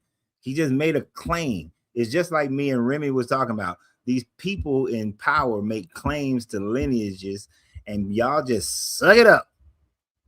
Yeah, suck it up. Because you want to feel important. You want to feel like you're connected to some divine authority. Haile Selassie was just a man, and that's it. And he was a man. He was smart. Smart. If I tell these people I'm from Menelik the first, even though I can't prove it, but I'm powerful enough to say it, and y'all believe it. Just like Hezekiah and them. Oh yeah, I'm from David. David was a great king, ruler. Yeah, and y'all just suck it up. Like, that sounds good. So whatever. Oh, Haile Selassie. Anyway, y'all have a great day. And always remember, you have to free yourself to be yourself, because your greatness is non-negotiable. Good journey, good vibrations.